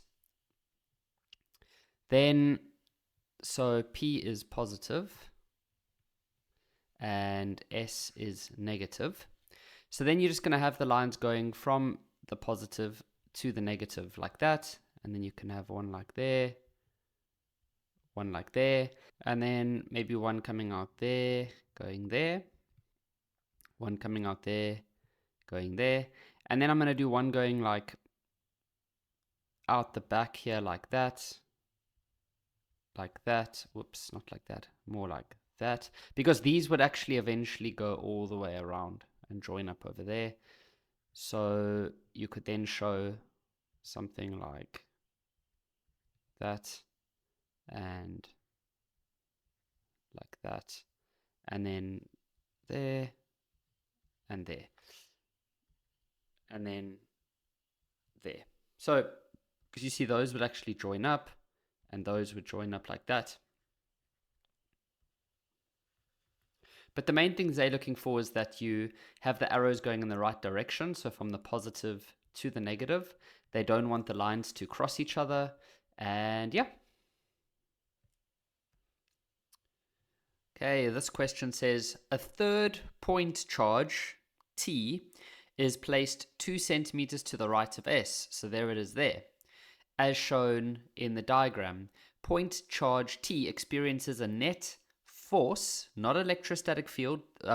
Electrostatic field strength, they said force, that's F, of that many newtons to the left. First question for that says, state Coulomb's law in words. So Coulomb's law is the one that goes F equals to K Q1 Q2 over R squared. So you can actually get the definition from the formula. Now, this is not the exact definition, but it's going to say something like the following. The electrostatic force between two charges, is directly proportional to the product of the charges. So the product means you're multiplying these together. And whenever this is at the top, then it's directly proportional. And inversely proportional to the distance between the objects squared. Something like that. Okay, so you see how it comes directly from the formula. So here it tells us that the magnitude of the electrostatic force exerted by one point charge on another point charge is directly proportional to the product of the magnitudes of their charges and inversely proportional to the square of the distance between them. Okay, and then this one over here for 1 mark says, what is the polarity of charge T? Is it negative or positive? So let's have a look here.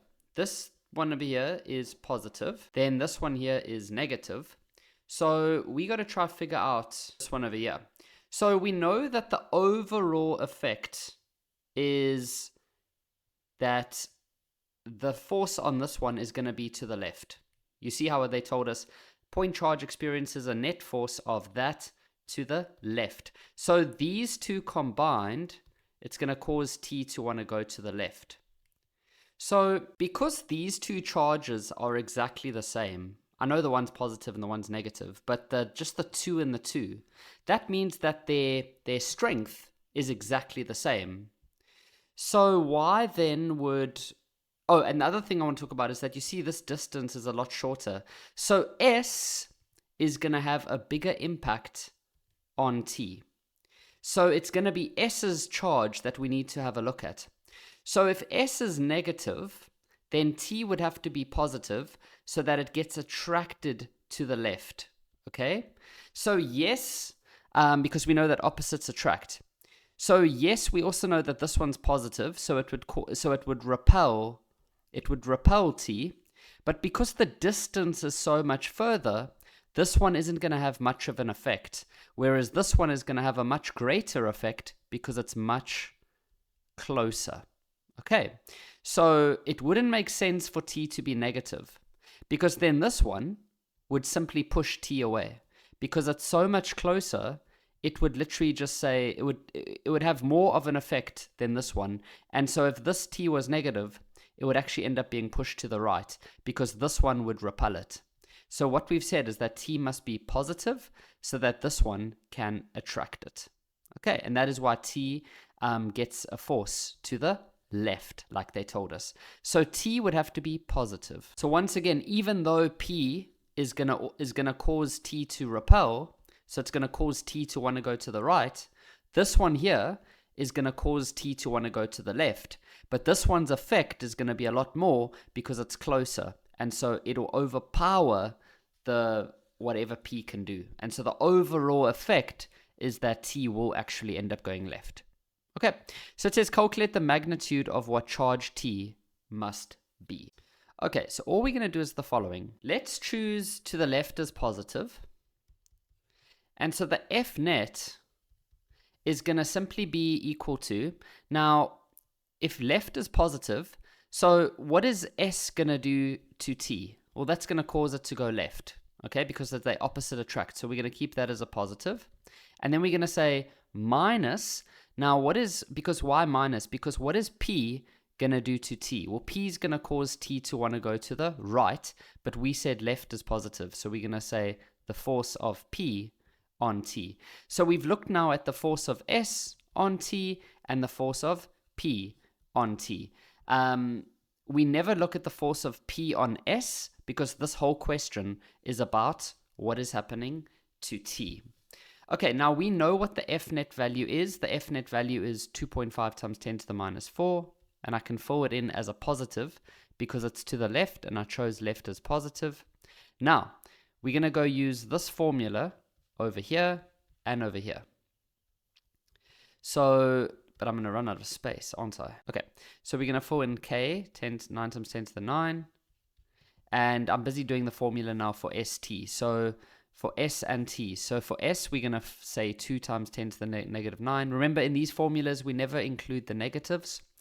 And we don't know what the charge of t is, so we'll just say charge of t. And the distance is 2 centimeters, which is 0,02 meters squared. Then we're going to say minus, and now we're just going to go fill in the formula for p. So 2 times 10 to the minus 9, charge of t, and then this distance is now going to be 4 plus 2, which is going to be 6, but then squared, of course. But if we're careful, or if we remember from this question that we did earlier, oh no, but that was asking for electric field. Okay, so that's it. Now we just need to go simplify. So the way that I would simplify, I would type all of this on my calculator. So that's going to be 2.5 times 10 to the minus 4 equals, and then I'll type those three things on the calculator, and that gives 45,000 QT, and then minus, and then I'll type these three things on the calculator, and that's 5,000 QT. And now it's just a simple case of solving. So I would put these two together, so that would become 40,000 QT. So we're going to end up with 2.5 times 10 to the negative 4 equals to 40,000 QT. And then to get QT alone, you're going to take that number and you're going to divide by 40,000. And so we end up with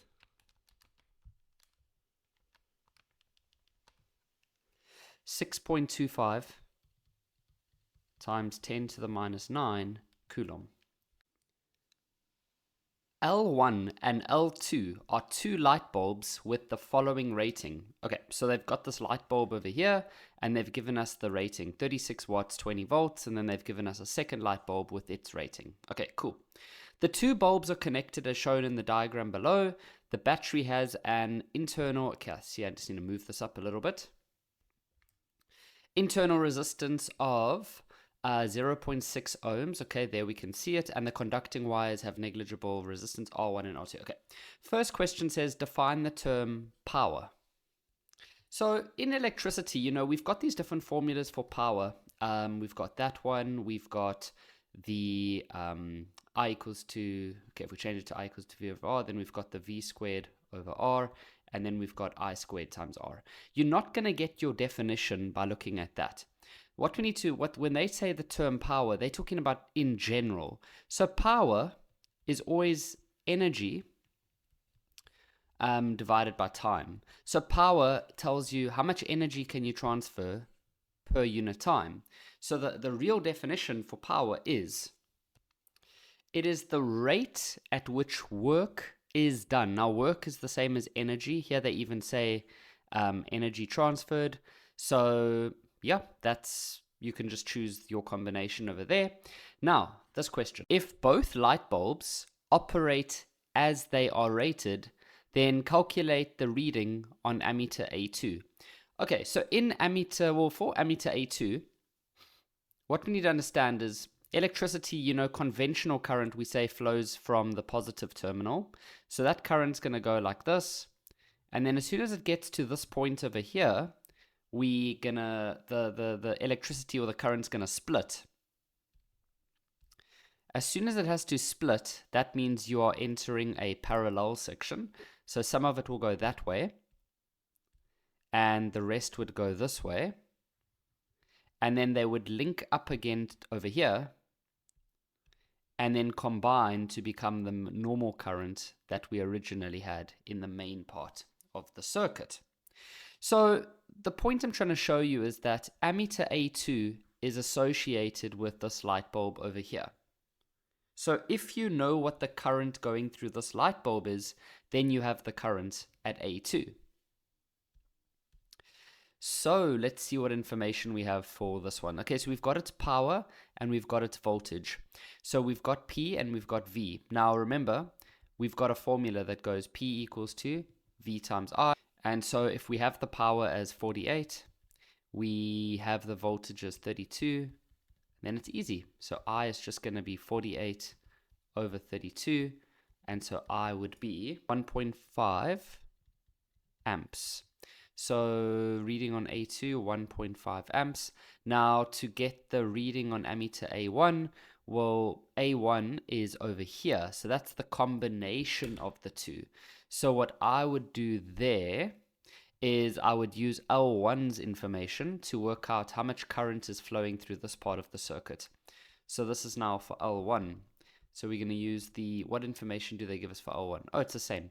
Okay, so same scenario. We're then going to say 36 equals to 20 times I. And then if you had to get I by itself, you get 1.8 amps. So we've got 1.5 amps flowing in the blue part, and we've got 1.8 amps for the purple part. So to work out what you're going to get at A1, you're just going to add those two together. Okay? And so you're going to end up getting 3.3 amps. Now this question says, what is the resistance of R1? And it's always nice to just look at the mark allocation to be like, if it said like 2 marks, then you know that it would be something quick and we would have had probably enough information just in this branch. But because it's a 4 mark, we're going to have to probably look a little bit beyond just this area. So I originally, I thought maybe we could use like the EMF formula. But then I realized that, we don't know the EMF. And we also, to try get R1, we would eventually find it inside there. So we have kind of 2 unknowns in that formula. So then I thought, okay, no, that's not going to work. But then what I realized is, these 2 branches here, they are in parallel. And we know that branches in parallel, the voltages are the same. Voltages are equal. So we know the voltage of L2, that's 32 volts. Okay, so we know that the voltage of L2 is 32 volts. We know that the voltage of L1 is 20 volts. So that means that, this whole branch is 32 volts. We don't count the voltage of an ammeter, it doesn't exist. So this whole branch also has to be 32. So that means this would have to be 12 volts because 20 plus 12 is 32. Okay, so in our answer we could say that L2 equals to 32 volts, L1 is equal to 20 volts, therefore R1 would, well, okay, no, it doesn't make sense to say R1 is 12 volts, but R1 has a voltage of 12 volts. Okay, so now we know the voltage over here, and we also know the current going through here. It's 1.8. We already worked out the current for this whole part. So we could then just go use the basic I equals to V over R. Then to get R alone, it would eventually become R equals to V over I. And so R is going to be its voltage, this one's voltage, divided by its current, which is 1.8. And if we had to go work this out, we get 6.67 ohms. If we round off to 2 decimals, 6.67 ohms. And now this question says, what is the EMF of the battery? Okay, so now I think we can definitely go use this formula here, because now we understand, well, we have all the resistors in the circuit. We've got this one, and we've got, we already have, we could work out the resistors there, we could work out the resistors there. We have this one's resistance. So we have all the information to work out this value now, and this one has already been given to us over there. And then we already know the current in the main circuit, which is the 3.3 amps. So we have everything we need to get EMF. So within that formula, we need to just go dive a little bit deeper into what R is going to be. So R is your total resistance in the circuit. Okay? So it's all of the resistors except for your internal resistor, because that's little r. Okay, so let's go work out the resistance of this light bulb and the resistance of this light bulb. So for L1, now remember that, we can just use, literally we can just go straight to I equals to V over R. You could have also used the power formulas. You could have used, you get 3 different power formulas, and this one has the voltage and the power. So we could have used V squared over R, and then you could have also worked out the R like that. Okay, if you do that method versus using these numbers, sometimes you can get slightly different answers, depending on how they structured the numbers. But yeah, on the memos, they do allow that. Okay, but I'm going to use just these basic formulas because we know the voltage and the current. And so if we get R alone, we get that, which is then going to be 20 over 1.8, which is 11.11 ohms. Then for L2, same exact strategy, obviously, because we have the voltage and we have the current in that part of the circuit.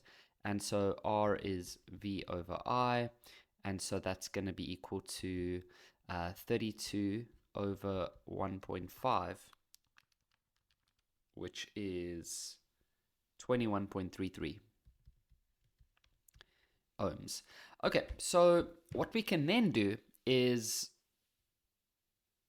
realize that once again, this branch and this branch are in parallel. So to work out the total resistance of those two, you can't add them because they're not in series, they are in parallel. So we're going to use the parallel formula. But first, we just need to make sure we understand the total resistance in this part of the circuit. So we need to add this resistance to this resistance because these two are in series together. So to get that resistance of that lower branch, you're going to take L1's resistance, which was 11.11, plus R1's resistance, which was 6.67, which is what we calculated there. And if we add that together, that will be 17.78 ohms. So now we have the total resistance in this branch, and we have the total resistance in this branch, which is literally just because of this one. Remember, ammeters don't have resistance. And so we're going to go use the parallel formula now. So 1 over R parallel is going to be equal to 1 over R of the first branch plus 1 over R of the second branch. So that's going to be 1 over this one's resistance, which was, down here, 21.33. Plus 1 over the resistance of your second branch, which was the 17.78.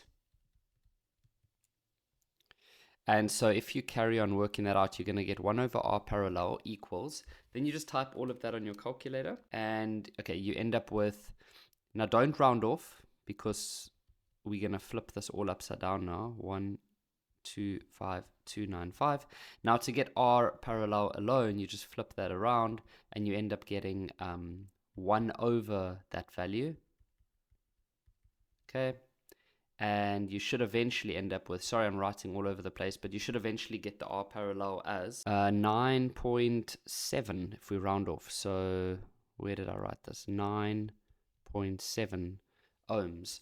Okay, so now we know the total resistance of this part of the circuit. So then we can simply add it to this resistor over here because this part, and this part are in series with each other.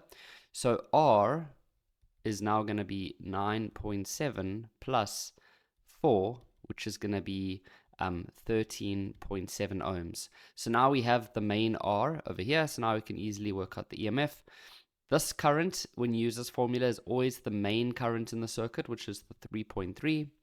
And then for the resistance, we said that that's going to be the 13.7 plus the internal resistor, which is 0.6. Remember this one over here. And so if we work that out, you get 47.19. Now you might get a slightly different answer based on the methods you used. I checked on the memo, you are allowed to get anywhere between 47.16 up to 47.19. Okay. Okay, and then this one says bulb L1 burns out after a while. Okay, so you know what that means. It means that, like, you know, if you have a light bulb and you use it for, you know, many years, then one day the light bulb goes out, it fuses. So assume that the resistance of L2 remains constant. Okay, so L1 goes out, boom. So what that immediately does is it just blocks off this entire part of the circuit. That is the only problem with when you have an area that is in series. If one of the things goes out, the whole system goes out. Okay, so it says, will bulb L2 continue to glow after bulb 1 burns out? Choose from yes or no. Support your answer with a suitable calculation. Okay, so what we need to understand about these types of things is that when the system has now been changed and this whole area has gone out, a lot of things are going to change now. The total current in the circuit changes. So we're no longer going to say 1.5 there. We're no longer going to use 3.3 over here. The things that do stay constant would be your EMF of your battery. That stays constant. Your internal resistor.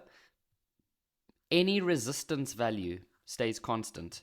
So even the resistance of this light bulb itself, which we worked out earlier as 21.33, that also stays constant. Okay, this voltage here won't necessarily be the same because we were told earlier that if both bulbs operate as rated, but now there's been a change to the system, so the bulb might not be operating as rated anymore, so that goes away. The only thing that stays constant in a device after changes have been made is the resistance. The voltage and the current, they can go up and down. Okay, so it's pretty much the EMF that remains constant, and then any resistance values remain constant. So what we can go and do is we can go and realize that when we calculated the current in L2 earlier, we got it as 1.5 amps. So that means that that bulb is rated to allow 1.5 amps to go through it. It doesn't mean that 1.5 amps are going through it now because it might not be acting as rated. So what we'll go do is go work out how much current is going to flow through this one now and see if it is more or less than 1.5. Because this bulb can only handle 1.5 amps.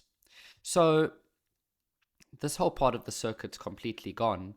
So now we just have a normal series circuit. So all we do now is we can just go use the EMF formula. And we know the EMF stays constant. We can work out the R, which is the external resistance, because it's only going to be this light bulb and this device over here. Those two together are the only things now making up R, and then this stays constant. So the EMF we worked out earlier was 47.19. We don't know what the new current in the circuit is. The resistance over here is going to be 21.33 plus 4, which is 25.33. And then this is 0.6. And so if you eventually had to work out the current, you would get 1.82 amps. So this poor little light bulb would be expected to have 1.82 amps going through it, but it is only able to handle 1.5. That is its rating. It cannot handle more than that. And so will the light bulb, will L2 continue to glow? No, it won't. So we'll say no. And then obviously on these calculations that we've showed, you would get your 5 marks. The graph below shows how the induced current in a generator varies with time. Okay.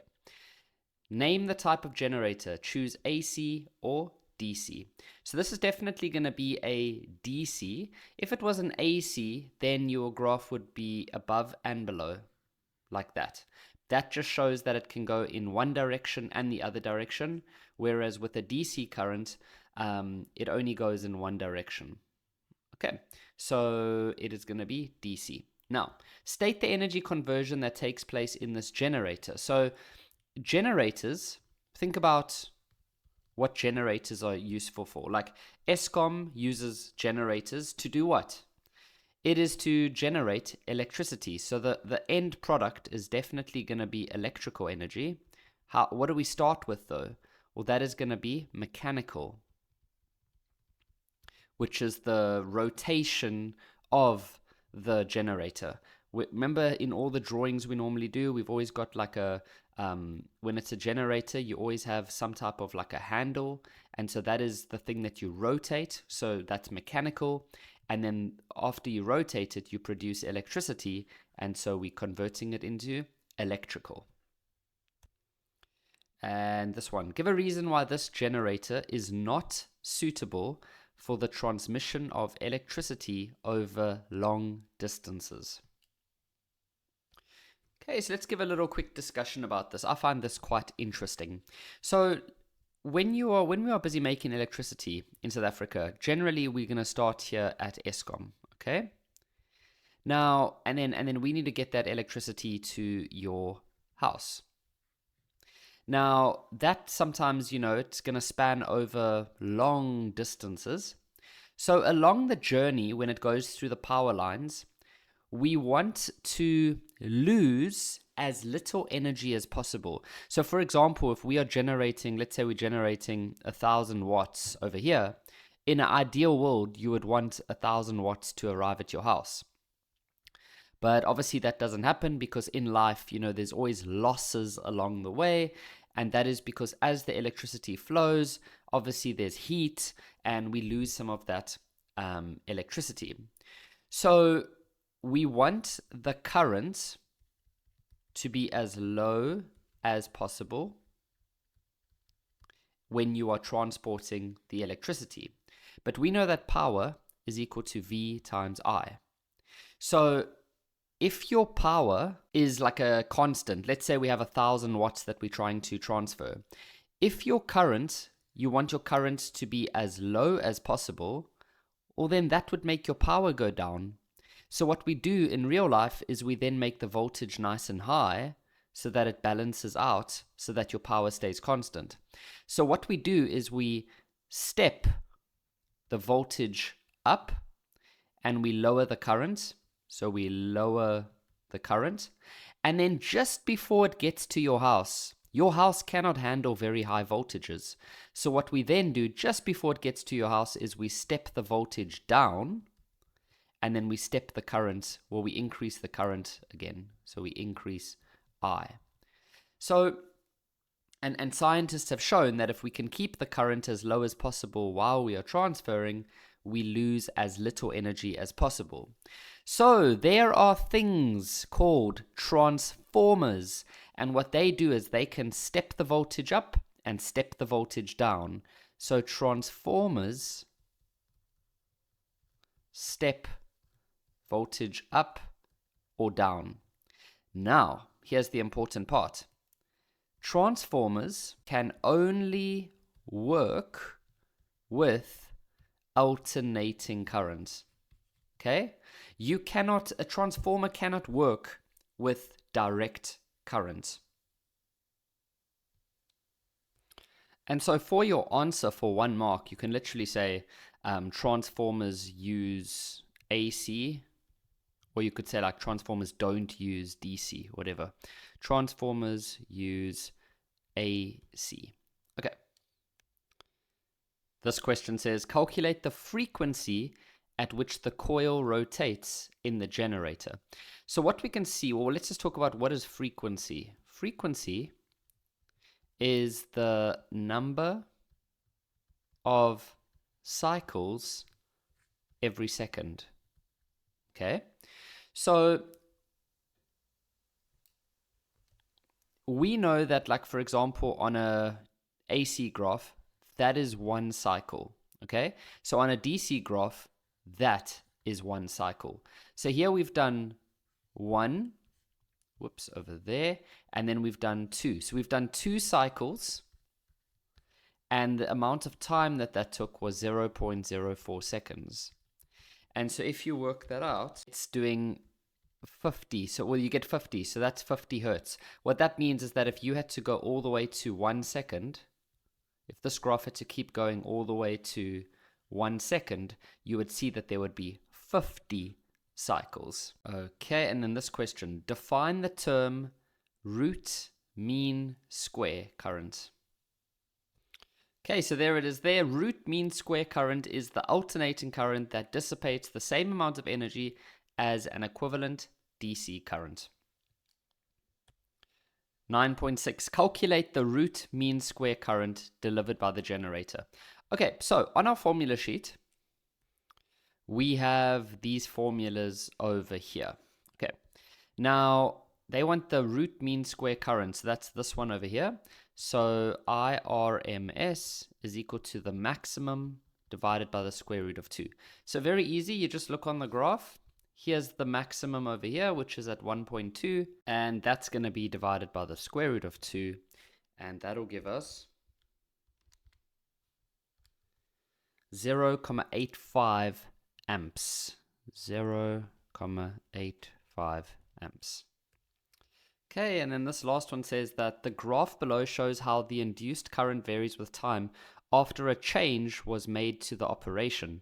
Fully describe the change that was made. Okay, so we're still operating over 0.04 seconds, but now we can see that we only have one complete cycle, whereas here we have two.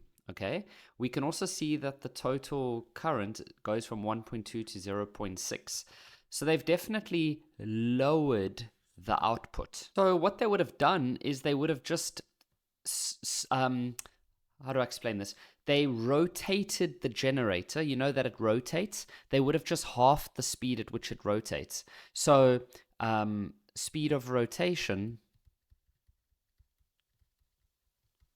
was halved. So what that means is that in 0.04 seconds, instead of them being able to complete 2 cycles, they were only able to complete 1 cycle. So they rotated it at half the speed. So why would that drop it from 1.2 to 0.6? Why didn't the graph just stay at 1.2 but just go like that? Well, that is because if we look at Faraday's equation, we know that the EMF that you generate, when we think about EMF, I know it says EMF here, but here we're looking at current. But the current that you generate is, it's directly proportional to the EMF or the voltage. So, like if the EMF that you generate is high, then the current you generate will also be high. So if we can look here, there's a time element here. And if you then double the time, what do I mean by double the time? Well, it would take twice as long to complete 1 cycle in this scenario. You see, in this one, we took 0.02 seconds to complete 1 cycle.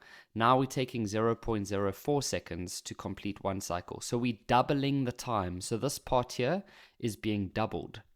So if you double your denominator, what does that do to this part? Well, that would actually cause this part to become half, because you're increasing the value of your denominator, which causes this to actually decrease. There's an inverse relationship. First question for this one says, define the term photoelectric effect. So what is the photoelectric effect? Anyways, this is that chapter where you have a metal, for example, and those metals have electrons. You then take some source of light, whether that be UV, infrared, or even just a normal light bulb, and you shine that light onto the surface of the metal. And if the energy of the light is large enough, then you would cause electrons to be released from the surface of that metal. And so here we go. It is the process whereby electrons are ejected from a metal surface when light of a suitable frequency, because it needs to have enough energy, is incident or shining on that surface. So electrons are ejected, meaning that the electrons are released from a metal surface. Okay, now this one here says, red light, blue light, and green light are shone simultaneously on a sheet of potassium, as shown in the diagram below. Each color of light consists of a single frequency.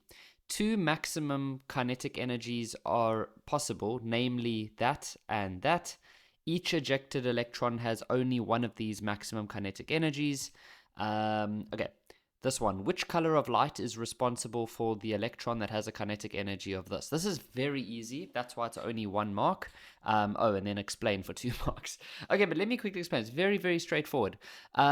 We know that, in the light spectrum, or the visible light spectrum, we've got these different colors. Now, red, remember, red is like super chilled. It's like, yeah, bro. Like, red is really chilled, so we've got low energy. Whereas violet is a lot more intense. It's like that, and it's got much higher energy. And as you go from left to right, the energy increases. So here we've got red. Okay, so we've got some red, we've got blue, and then we've got green, which is over here. So blue has the most energy. Okay, blue has the most energy. Green has, the second most, and then red has the lowest energy. So remember that we are shining light onto the surface of the metal. And if the light has enough energy, it will cause the electron to be released. And the energy of that electron, depending on how much energy the light had, will tell us how much energy, or how can I explain this nicely? We all know, okay, so let's say that to be able to release this electron, you need 10 joules of energy. That is called the work function. That is how much energy you need at a minimum to be able to release that electron. So let's say that is the minimum energy needed. But now let's say when you're shining your light has 12 joules of energy. So out of the 12 joules of energy, you're going to need 10 joules just to cause the electron to be released from the metal. Then what would happen? The electron that gets released would still have another 2 joules of energy left over, because remember, the original light has 12 joules of energy. 10 joules of energy is used to release that electron from the metal, and so the remaining 2 joules that is left over will go into kinetic energy. So the more energy you can have in your light, the more energy that will be available when the electron is released, and that'll be the kinetic energy. Okay? So remember, the energy that comes in from the light, some of it will be used to release the electron, and then the rest is converted into kinetic energy. So from the formula, this is the energy of the light. This is the energy needed to release the electron. And then this would be the kinetic energy. So if you have 12 joules of energy coming in and you have 10 joules being used to release the electron, then there would have to be another 2 joules of energy left over for the kinetic energy. So we know that out of the red, blue, and green, there were only 2 kinetic energies that were observed. So what we can conclude from that was that when they did the red light, which is the lowest energy, it obviously wasn't enough. And that's why we only have 2 kinetic energy values and not 3. So the red wasn't enough. So the only light that was able to release electrons was the blue and the green. So we can see that this number is larger. So that would have been because of the blue light, and this one would have been because of the green light. So which color is responsible for the 2.65? That would be green. Then it says explain your answer. Okay, so the first thing we'll say is that it was only the blue and green light that ejected electrons.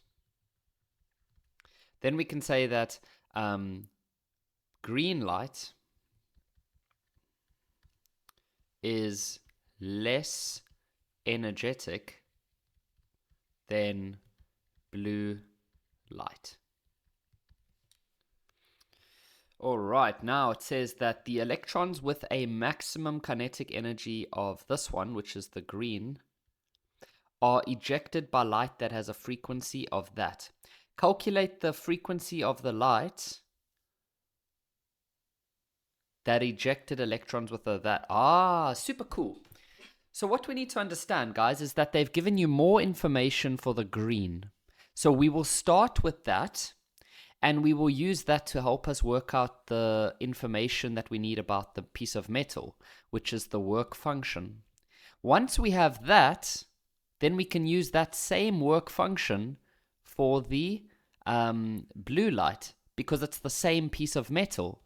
You see that? So we're going to use this piece of information to work out the work function of the metal, and then use that same work function to do this question, because it's the same piece of metal.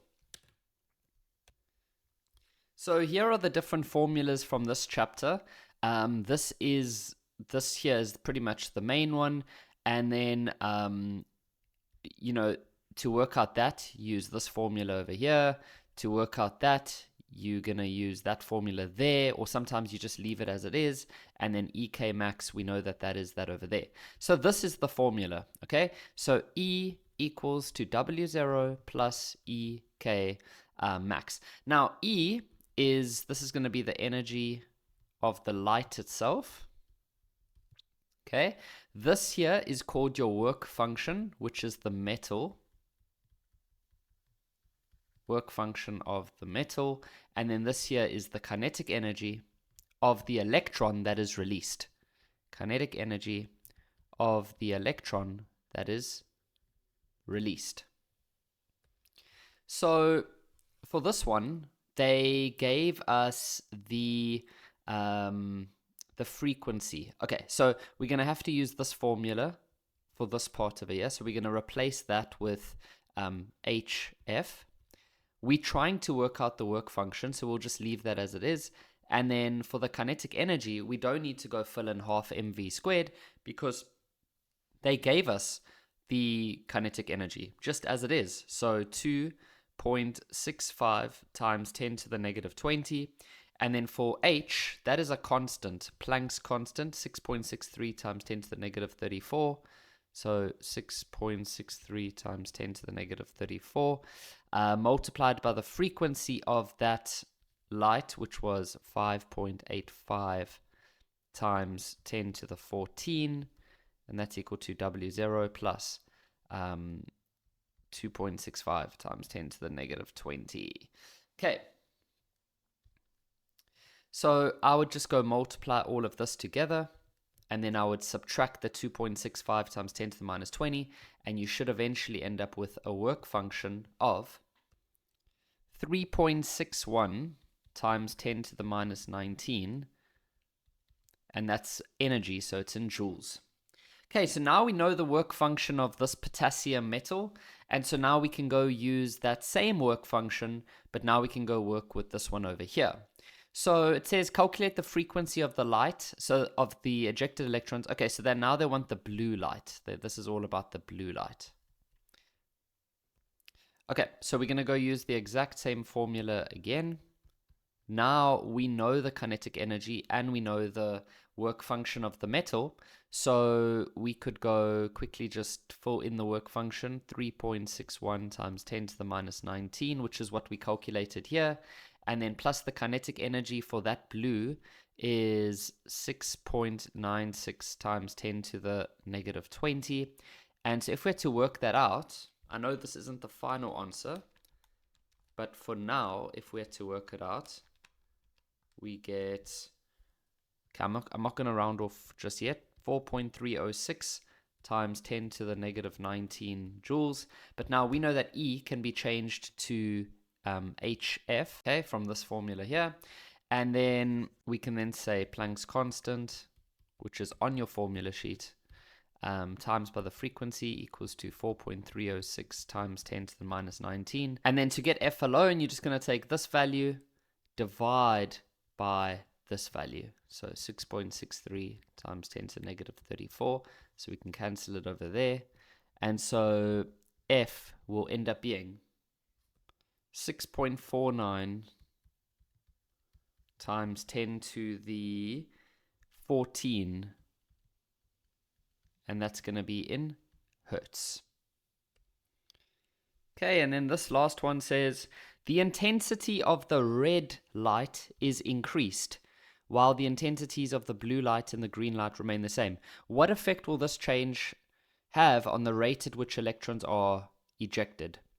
So, because the red light does not have enough energy, changing the intensity is not going to make any difference. If you have a piece of metal and you're shining red light on it, okay, if you then increase the intensity, all that it means is that your light is now going to look like this. You're just going to have more of these photons. You're just going to have more of them. But each of those little photons doesn't have enough energy. So when it reaches the surface of the metal, the electrons are still not going to be released, no matter how intense you make the light. So we're just going to say, what effect will this have on the rates at which the electrons are ejected? We're just going to say remains the same.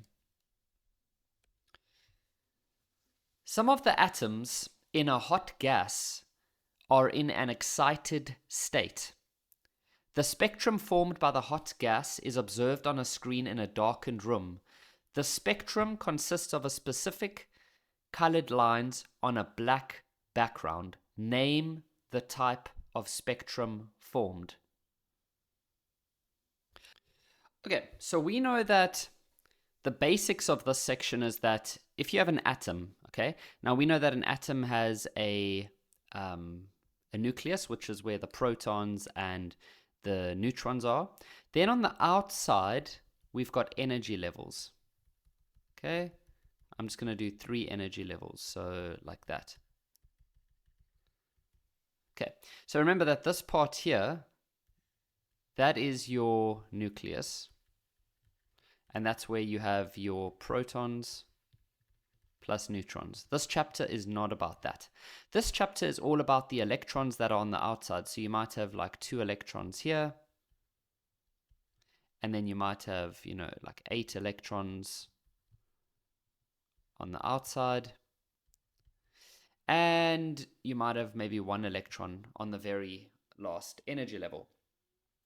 Now, what happens is that if you excite, or if you add energy to this atom, these little electrons, they get energized, and they actually can jump to higher energy levels.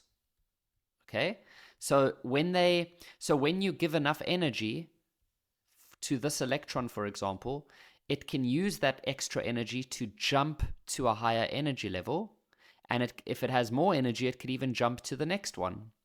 But eventually, that electron will lose its energy again, and it will then come back and jump back down. When it jumps back down, it will have to release all of the energy that it absorbed when it went up in the first place. Let me explain that again. If you can add enough energy to this atom by heating it up or whatever, you can actually cause these electrons to jump to other energy levels. But eventually, the gas will cool down, and the electrons will go back to the original position that they were at. When they do go back down, that energy that they had when they went from the energy that they absorbed when they went to the higher energy levels, that energy has to be released into the environment again. Okay? So that's all that's happening in this chapter. You're causing atoms to become more energetic, so it causes the electrons to go to higher energy levels, and then when they go back down to the lower energy levels, they release that energy again. So they tell us that we have some atoms in a hot gas. Okay, so they have electrons that are in higher energy levels that are in an excited state. Okay? So all that can happen is that that gas is probably going to cool down eventually. So it says that the spectrum formed by the hot gas is observed on a screen in a darkened room. What would the spectrum consists of specific colored lines on a black background. Name the type of spectrum. So when you've got a gas that is in an excited state, those electrons are in like a much higher energy levels. So all that's going to happen is that they're eventually just going to drop back down into lower energy levels. When they drop back down into lower energy levels, they are going to release energy. Energy will be released. And so when you release that energy, it's going to be released in the form of colors. And so what they then do is they have like a detector, and when that energy gets released, when the electron goes from a higher energy level to a lower energy level, it releases that energy in a form of a color. So maybe that would be a red color. And then maybe when this electron jumps, or let's say, for example, maybe when this electron jumps back down, it releases a green color. So there it produces a green color. And then the name of that is called an align emission spectrum. We are emitting energy. That's why it's called an emission spectrum. If we are adding energy to this atom and the electrons are going from lower energies to higher energies, that would be called an absorption spectrum because the electrons are absorbing energy. But here we already have a hot gas. So the gas is already hot. So the only thing that can now happen is that the electrons can jump back down to the lower energy levels. And when they do that, they release or they emit energy. And so we get a line emission spectrum. Now it says explain the presence of the colored lines in the spectrum. We can say that the colored lines are representative of the energy released when electrons return to lower energy levels.